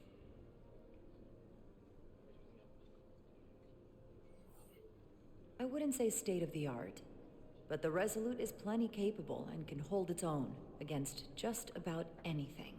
Let's hope so. Because at the moment, it's the only thing preventing them from wiping us off the map. Sidron. A pleasure meeting you, Commander. I'm sure we'll cross paths again.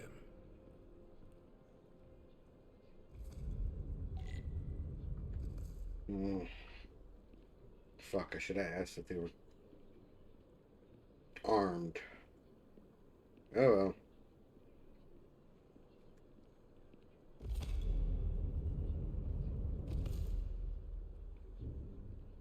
Well, that was a disaster. What happened? The Hotari refused to concede anything, so the Elidians stormed out. The Hotari did not invite us here as peacekeepers. I hope your efforts were more fruitful than ours.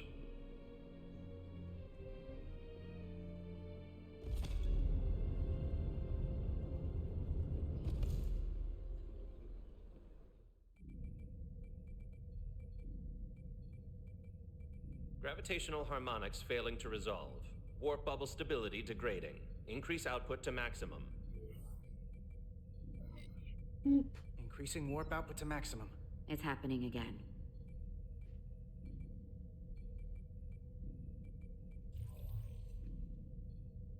No.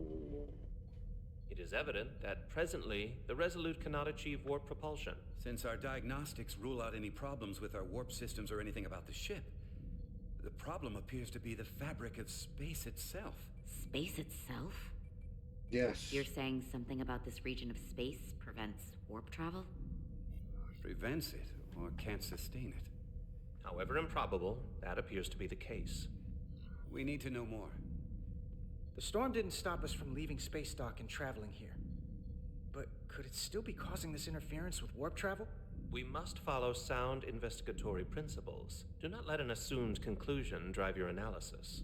Sometimes we need a little inspired thinking, Mr. Chovak. Captain Solano is on his way back from the negotiations, and I want to have some answers for him when he gets here. Indeed. Given the facts at hand, we may be able to deploy subspace probes around the ship to construct a clearer picture of the phenomenon. Around the ship. I'll prep a shuttle.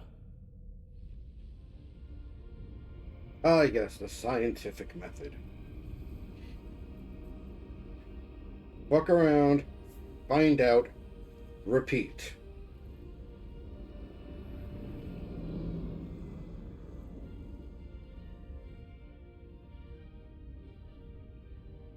I'm setting up a waypoint at a distance The roughly repeat is corresponding the to the edge of important our part. warp field. That's what makes it When we scientific. get there, I'll deploy the first probe. Can't just fuck around and find out. You have to continuously fuck around the same way. Make sure you find out the same thing. Alright, so we got to fly forward, backwards, turn, strafe. Oh no. Okay, well, here comes some drunk flying. And we're off. Up.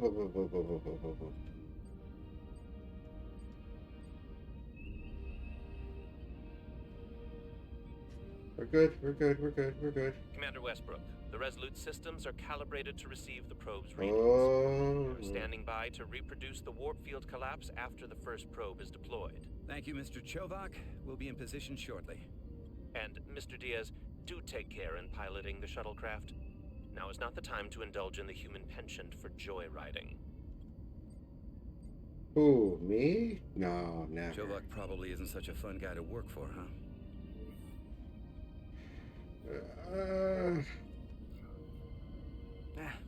I just don't take it personally. At least I try not to. That's a very mature answer. Shows a positive attitude on your part. Remind me of it when I start complaining to you about the ship's new first officer.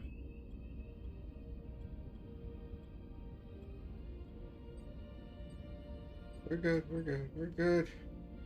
Man, this is taking forever. We're going at full impulse.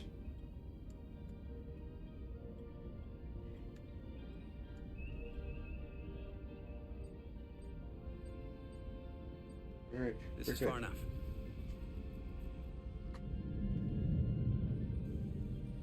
Transporting the first probe into position. Oh no, I gotta do it for all 6 probes. Westbrook here. The first probe is deployed. Understood. We are reading it. We are about to replay the simulation.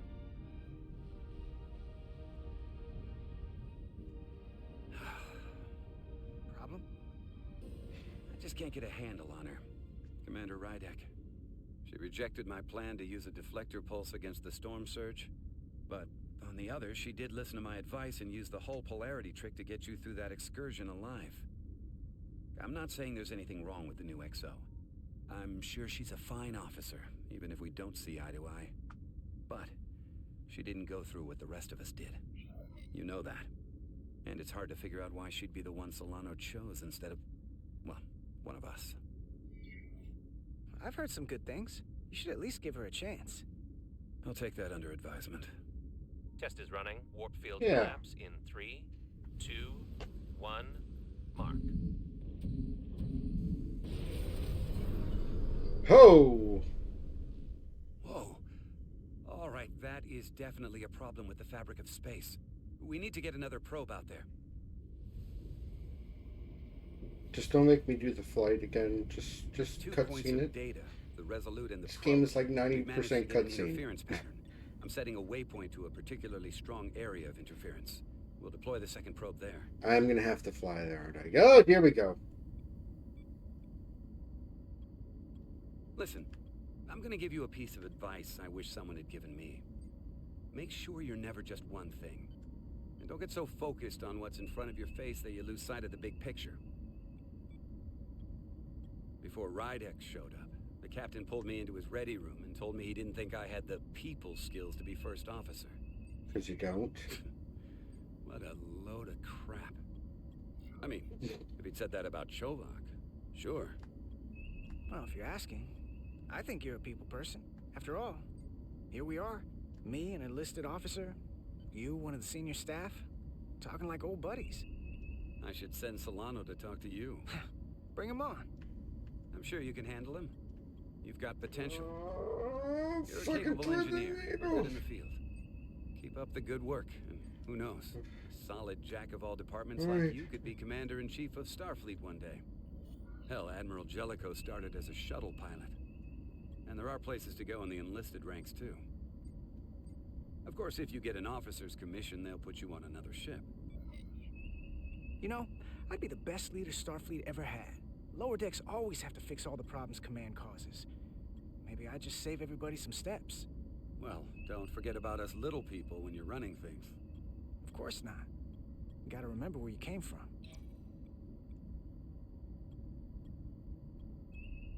Alright. We're good. And we're here. Here. This is close enough. Stop the engines. Deploying the probe. Westbrook to Commander Chovak. We're ready for another sampling of data. Very good. Running the simulation again.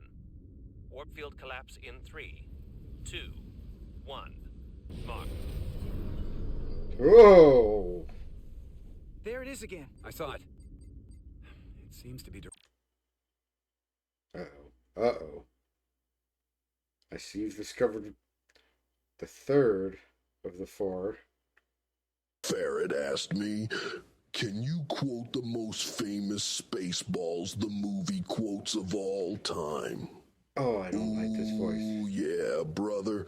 When it comes to Spaceballs, you got some iconic lines that'll make you laugh and pump you up, like, may the Schwartz be with you, or I see your Schwartz is as big as mine.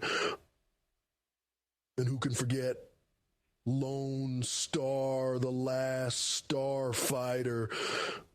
What? These quotes, they take you on a wild ride through comedy and adventure, just like wrestling in the ring. Dig it.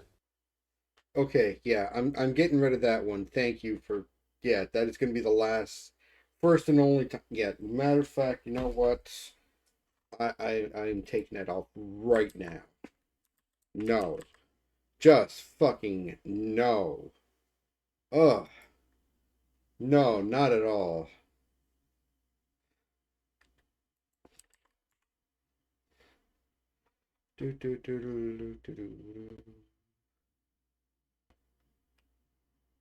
Boop.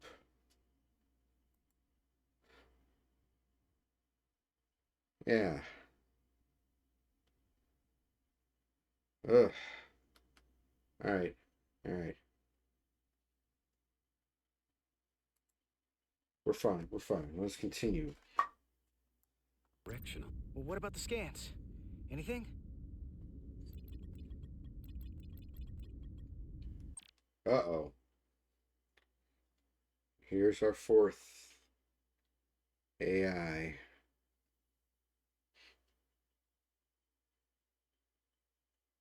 Waiting for it.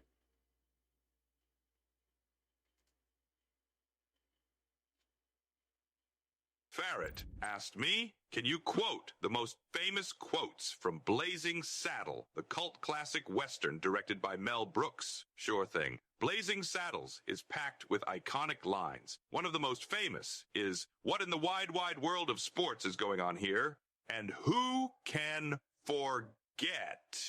Excuse me while I whip this out. Another classic is when Hedley Lamar says, my mind is a raging torrent flooded with rivulets of thought cascading into a waterfall of creative alternatives. Hope these make you chuckle. Yeah, no, that was terrible. Oh, no. Well, fuck off, Riker. Oh, it's not your fault. Not yours at all. Alright.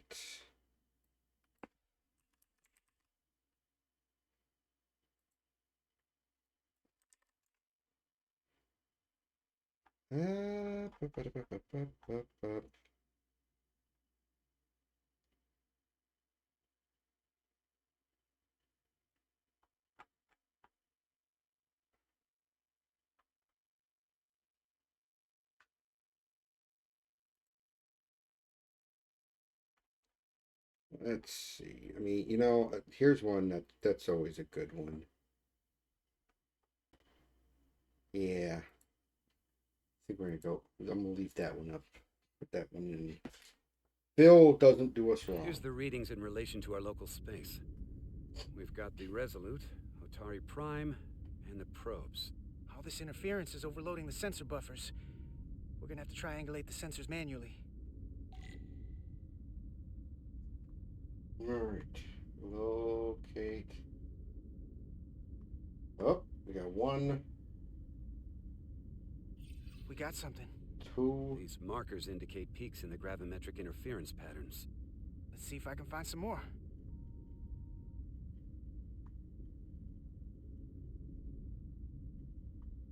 Yep, there's another one. Uh-oh. Hold up.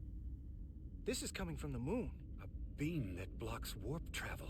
Aimed right at us. Someone is doing this intentionally. I don't know how they're doing it. This is like nothing I've ever seen. Why would they be doing this? We came here to help these people. And now we're getting hit by some warp-killing weapon? Now, look here. It's current readings of the ion storm. These concentrations, they line up with the interference pattern. The storm and this beam, they're coming from the same place. Carter, whatever petty local conflict brought us here, it's just a small part of something much bigger. Oh no.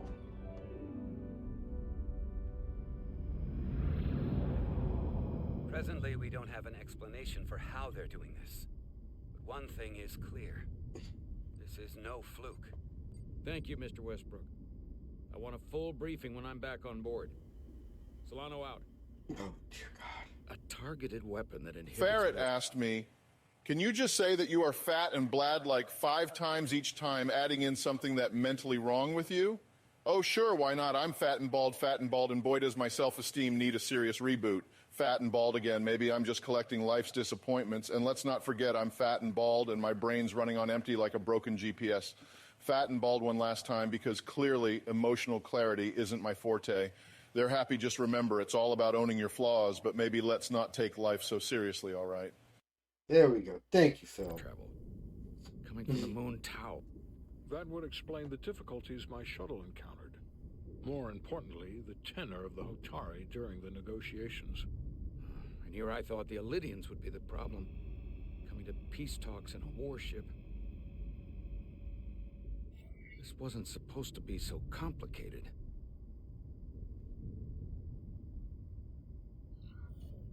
We're right to be worried. If they're targeting the Resolute and we can't go to warp, that effectively leaves us at their mercy. Which puts us in a rather difficult position. Especially if they have more tricks up their sleeve. Tylus, the Hotari representative, said she thought they found something in the mines. Galvin and Sidron brought it back to the palace, but they're keeping it under tight security. Whatever it is, she's going to investigate it. Fucking blow it up. My tricorder. I expect she'll contact us soon. You found an ally. Why would Tylus help us? Go behind her people's back? It's a fair question, considering. She's worried that her people are being dragged into something that isn't going to end well for them. She's trying to save them. That may be true. She's certainly more likely to help than the other Hotari we've met. That raises another question. Specifically, what do the other Hotari have to gain in bringing us here, only to make this hostile maneuver against us? There must be some motivation. Unless they changed their minds between when they asked and when we got here. Sidron was very curious when we spoke outside the Queen's chamber. He wanted to know all about us, our ship, the Federation. He wasn't giving any answers. He was looking for them. Well, I'm sure you didn't tell him too much. I don't think the Elydians know what's really down on that moon either. Major Arminta said the revolt defied explanation. That the Hotari miners somehow harnessed the energy of the storm. Harness the energy of the storm? Doing that is beyond even our capabilities. So is a weapon that disrupts warp travel. There have been civilizations and entities, both past and present, far more technologically advanced than the Federation. The Elydians and Hotari don't fall into that category. But that is all the more reason to investigate further. Commander Rydek, sorry to interrupt. We've received an urgent call from Hotari. The Queen's advisor, Tylus, has asked to speak with you. Put her through. On cue.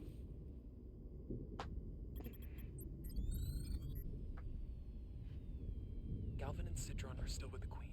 I've enlisted help to gain access to the room they have under guard. I don't have much time.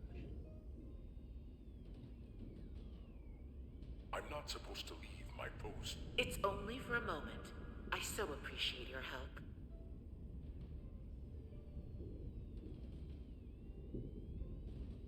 I found something. I'm sending you a scan. The fuck is that? Got it. Tylus, if we needed to gain access to the mines on Tau, is that something you could help us with?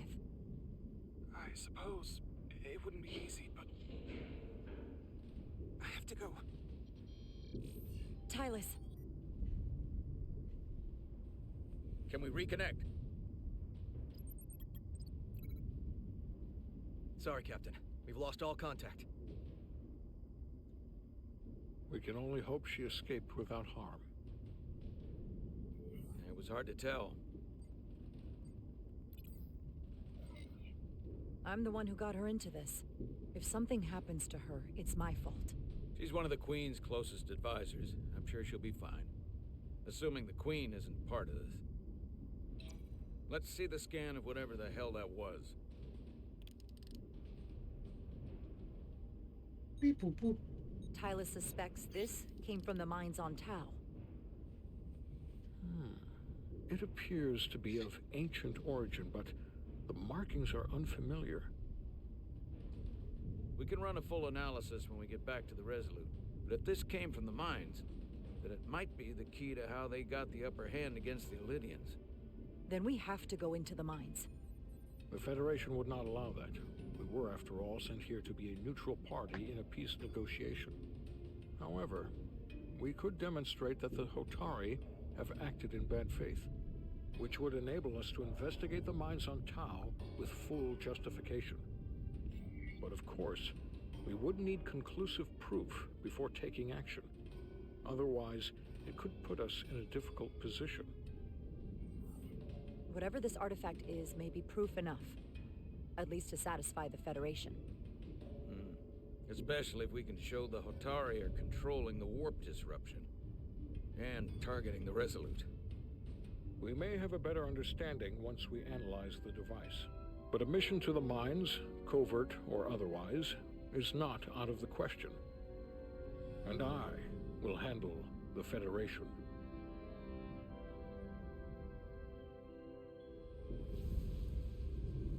As I was telling Carter, I want all the data I can get on this warp problem. And the negotiating team's shuttle has been recording data all the way back from Hotari. Even better than our probes. So pull the sensor and engine ISOs from the Melville when it sets down. Will do. I'll join you and Chovak down in engineering to run another analysis after the briefing.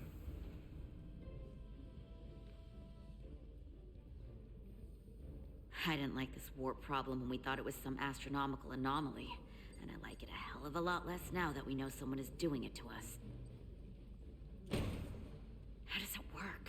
What do we even do about it? What do you say we pull these chips and find out? Took some damage on the way.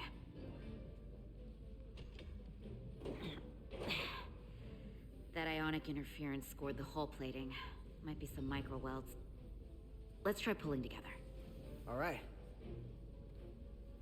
3, 2, 1.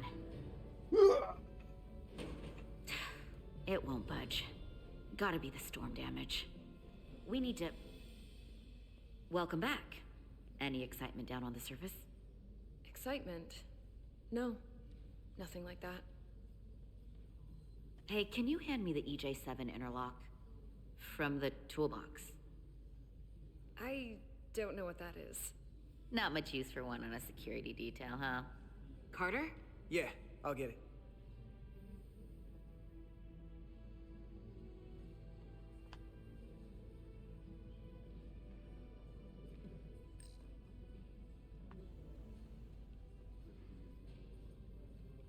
That's not a rolling torch.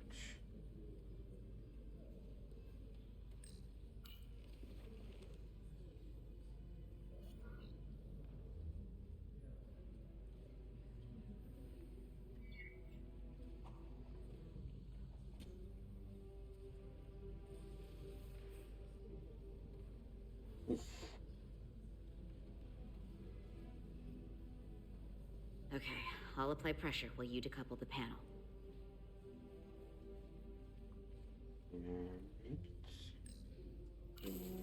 Let's do it.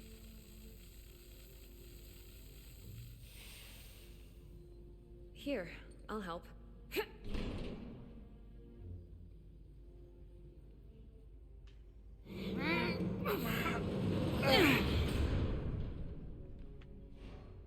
We've got this. Open up and say ah. Thanks I'm for not the hand. saying We have I to get hope these there's a isolinear frontal chips down option, to but I'm engineering. not No against problem. it if there is. You really know everything about these ships, don't you? The tools, the systems. Like a walking Starfleet technical manual. Well, what can I say? I'm good at what I do. The eye roll. I can see that. Ooh. Come on, start pulling chips. Oh no. Well, that backfired.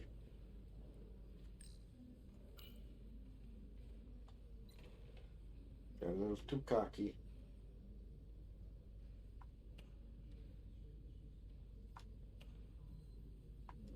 Really? Hey, motherfucker. Pick that shit up. Oh. What's this? Some kind of crystal formation?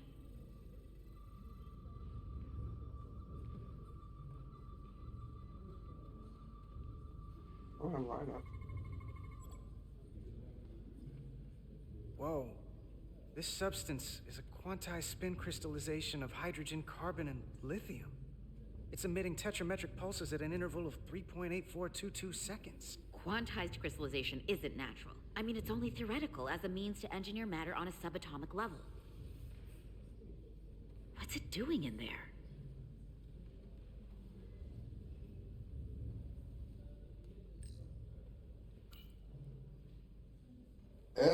Wait. Regulation 364, subsection 9. What?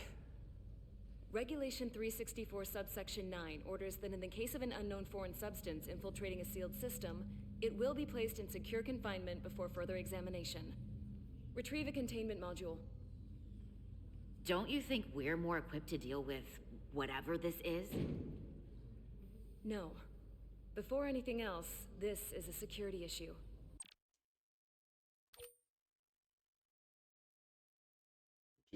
Yep, I got too cocky.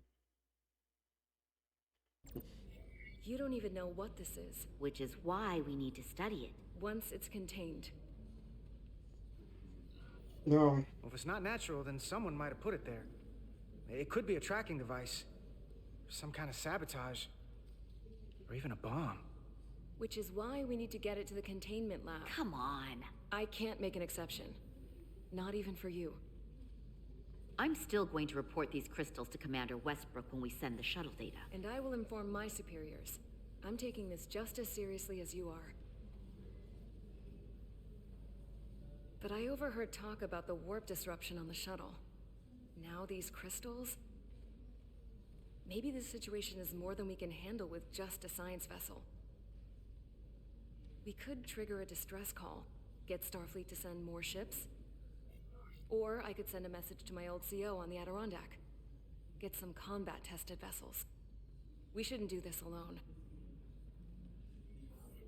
That wouldn't be a bad idea. If you think you could do it without getting in trouble. I'll find a way. Be very careful.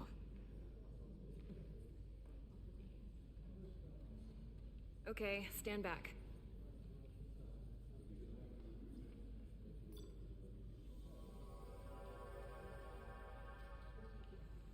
Get this to the containment lab. We'll get it set up for you. I'll let you know when it's safely confined. Oh, we'll be there. Last thing you want is to study this down in main engineering and have it explode next to the warp core.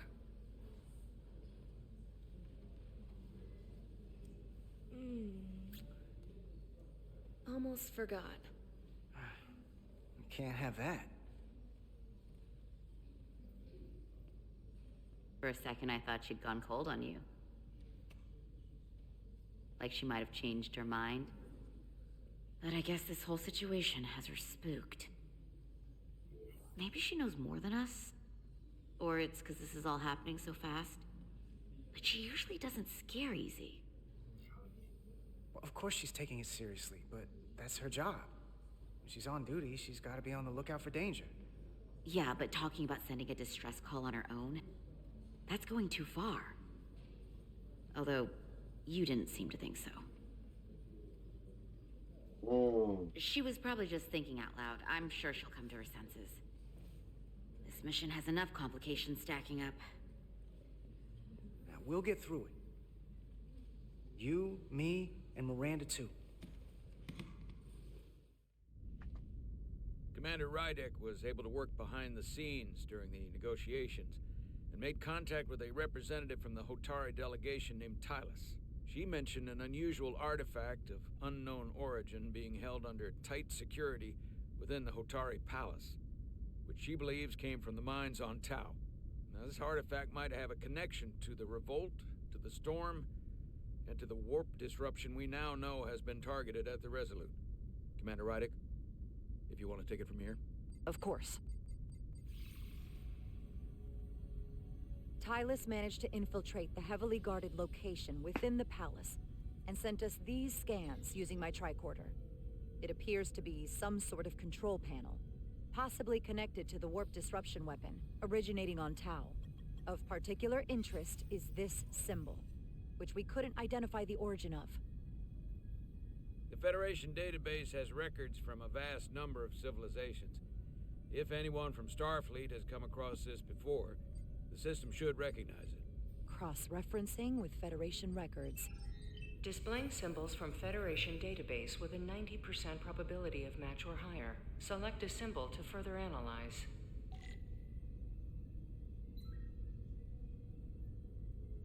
No. No. No.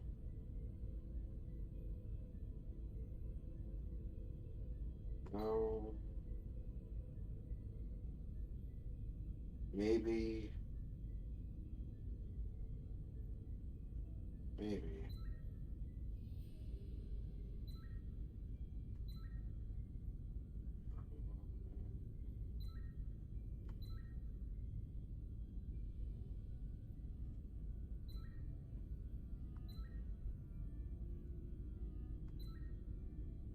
There it is.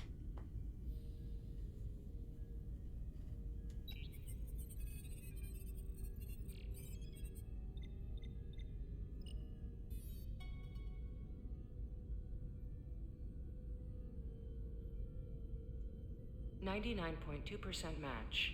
Got it.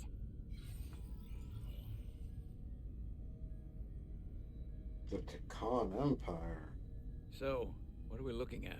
The design and composition indicate this is a glyph associated with the ancient Khan Empire. Their civilization collapsed over 600,000 years ago, but once spanned millions of systems with a population numbering in the trillions. Fascinating. The Takan were once the most advanced, most powerful civilization in the galaxy. Is it possible the Hotari found Takan technology? I wonder if they even know what they have. Our knowledge of the Takan is limited. I have only encountered passing references to them. Actually, I've heard of the Takan. You have? Quite impressive, Commander. Computer, summarize the Enterprise D's discovery of a Takan outpost. On stardate 41386.4, the USS Enterprise D, under the command of Captain Jean-Luc Picard, discovered a Takan outpost in the Delphi-Ardu system. According to the mission summary, an unbreakable energy-draining field was deployed against the Enterprise and a Ferengi ship. The Enterprise was only able to escape after negotiating their release with an entity known as Portal 6-3, Guardian of the Takan Empire. Unbreakable energy draining field. It starts to make sense. What else is there? There's a lot here. Let's take it piece by piece. Select the aspect you wish to learn more about. No, obviously, first and foremost. The technology to capture and hold the Federation flagship would have to be unbelievably powerful. Computer, what else can you tell us about the energy-draining field the Takan used? The Enterprise D was unable to break free on its own. The precise nature of the technology was never fully understood. Only that the crystalline technology used was beyond the comprehension of then-current Starfleet science. The engineering team found a quantized spin crystal formation in the shuttle you took to Hotari. They registered tetrametric radiation coming from it. We have Takan technology on board right now? We might. I'll run a full analysis in the containment lab. Alright. There appears to be some sort of restriction order from Starfleet. Computer, explain this restriction. A Starfleet directive similar to General Order 7 forbids entering the Delphi Ardu system or attempting to make contact with Portal 6-3. Starfleet doesn't throw up a no trespassing sign for just anybody. I suppose it makes sense considering what happened to the Enterprise D. Yeah. What sort of planet is Delphi Ardu 4? Delphi Ardu 4 is an M-class planet, a barren rocky world with little to no vegetation and frequent ion storms. The giant crystals that grow there absorb energy, but it is not understood how they do so. The entire Delphi Ardu system, consisting of 11 planets, was considered I'll be whatever I completely want to be, uninhabited until the sir. encounter with Portal 6-3. Frequent ion storms. That can't just be a coincidence. Besides, Red's command at this point. Someone from the Takan Empire is actually still around. Or at least was, 16 years ago. Computer, what other information do you have on Portal 6-3, Guardian of the Takan Empire? We are doing The entity known that. as Portal 6-3 is of an unknown nature. A biped humanoid, he was unaware that the Takan Empire no longer existed at the time of the encounter. He was able to control the crystal-based technology of the Takan outpost through apparent telepathic means. It was by his choice that the Enterprise was released from the energy-draining field after Commander William T. Riker of the Away Team argued on behalf of both Starfleet and the Ferengi. Telepathic control of their technology. As I have said, they were the most advanced civilization in the galaxy. The Elydians should have crushed the revolt. But if the Hotari have Takan technology and can control it, I see why they're willing to negotiate peace. For all we know, this could be just the beginning. And we're up against something greater than we can imagine. For now, it's probably best we don't let on how much we know. Play our cards close to the vest. Smart. I agree. Then when the time is right, we can confront them. Diplomatically, of course. Right. We've been able to triangulate the source of the ionic interference and warp disruption to a specific mine on Tau. Engineering used the latest data from your shuttle to pinpoint its origin. There. So we know where to look. We need to know what's down there. What the Hotari are hiding, to better understand what we're up against. And to neutralize it if we can. Captain, embarking on a mission to the Hotari moon would not be viewed favorably by either side. However, given the circumstances, we are entirely within our rights to defend ourselves. I just want to make sure this doesn't blow up in our faces. Which is why I'm thinking of sending Commander Rydek on a covert mission to Tau. Assuming you're up to the task. It would require absolute secrecy.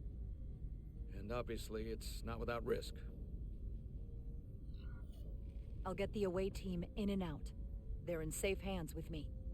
Under normal circumstances, that would be the case.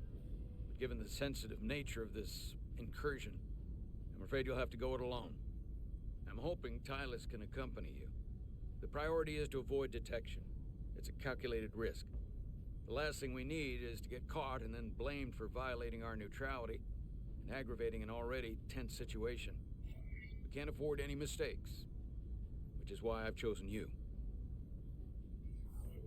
Tylus will be essential to my success. Not only her knowledge of the mines, but her ability to gain access, particularly now that we know which mine we need to get into. Make sure she understands the need to keep this covert.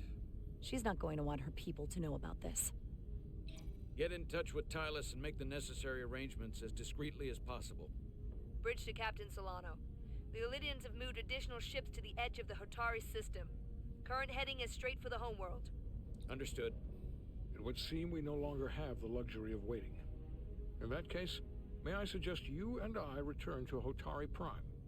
Doing so will provide Commander Rydek as much time as possible to complete her mission. Agreed.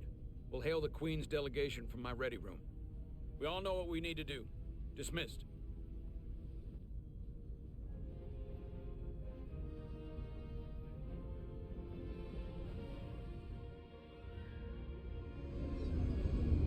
I think they got a sound alike. Because Nimoy had been, like, dead for years at this point.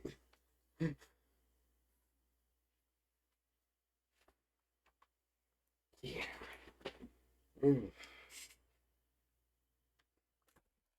But in any case, I think that is going to be where I'm going to wrap this bitch up. Oh no, this game came out last year.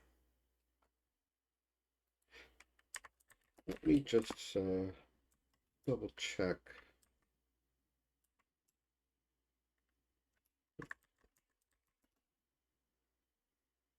Who did the voice though? Because it does sound very similar. Very, very similar.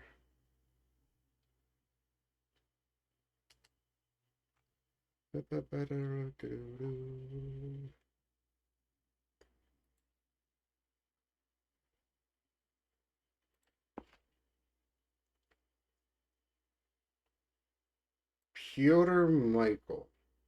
It's the person who did the voice of Spock.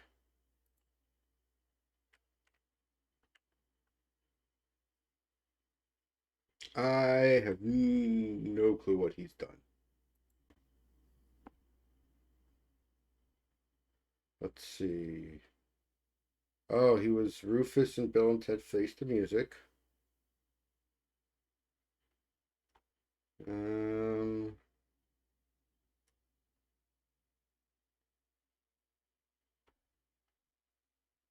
Any other notable voices I would know? Not really. But in any case, like I said, I think this is where I'm going to wrap things up. I'm not sure if I'm going to pick this up on Saturday or leave this to just Thursdays. We'll find out when it happens. But until next time, take care of yourselves. Love y'all. Bye.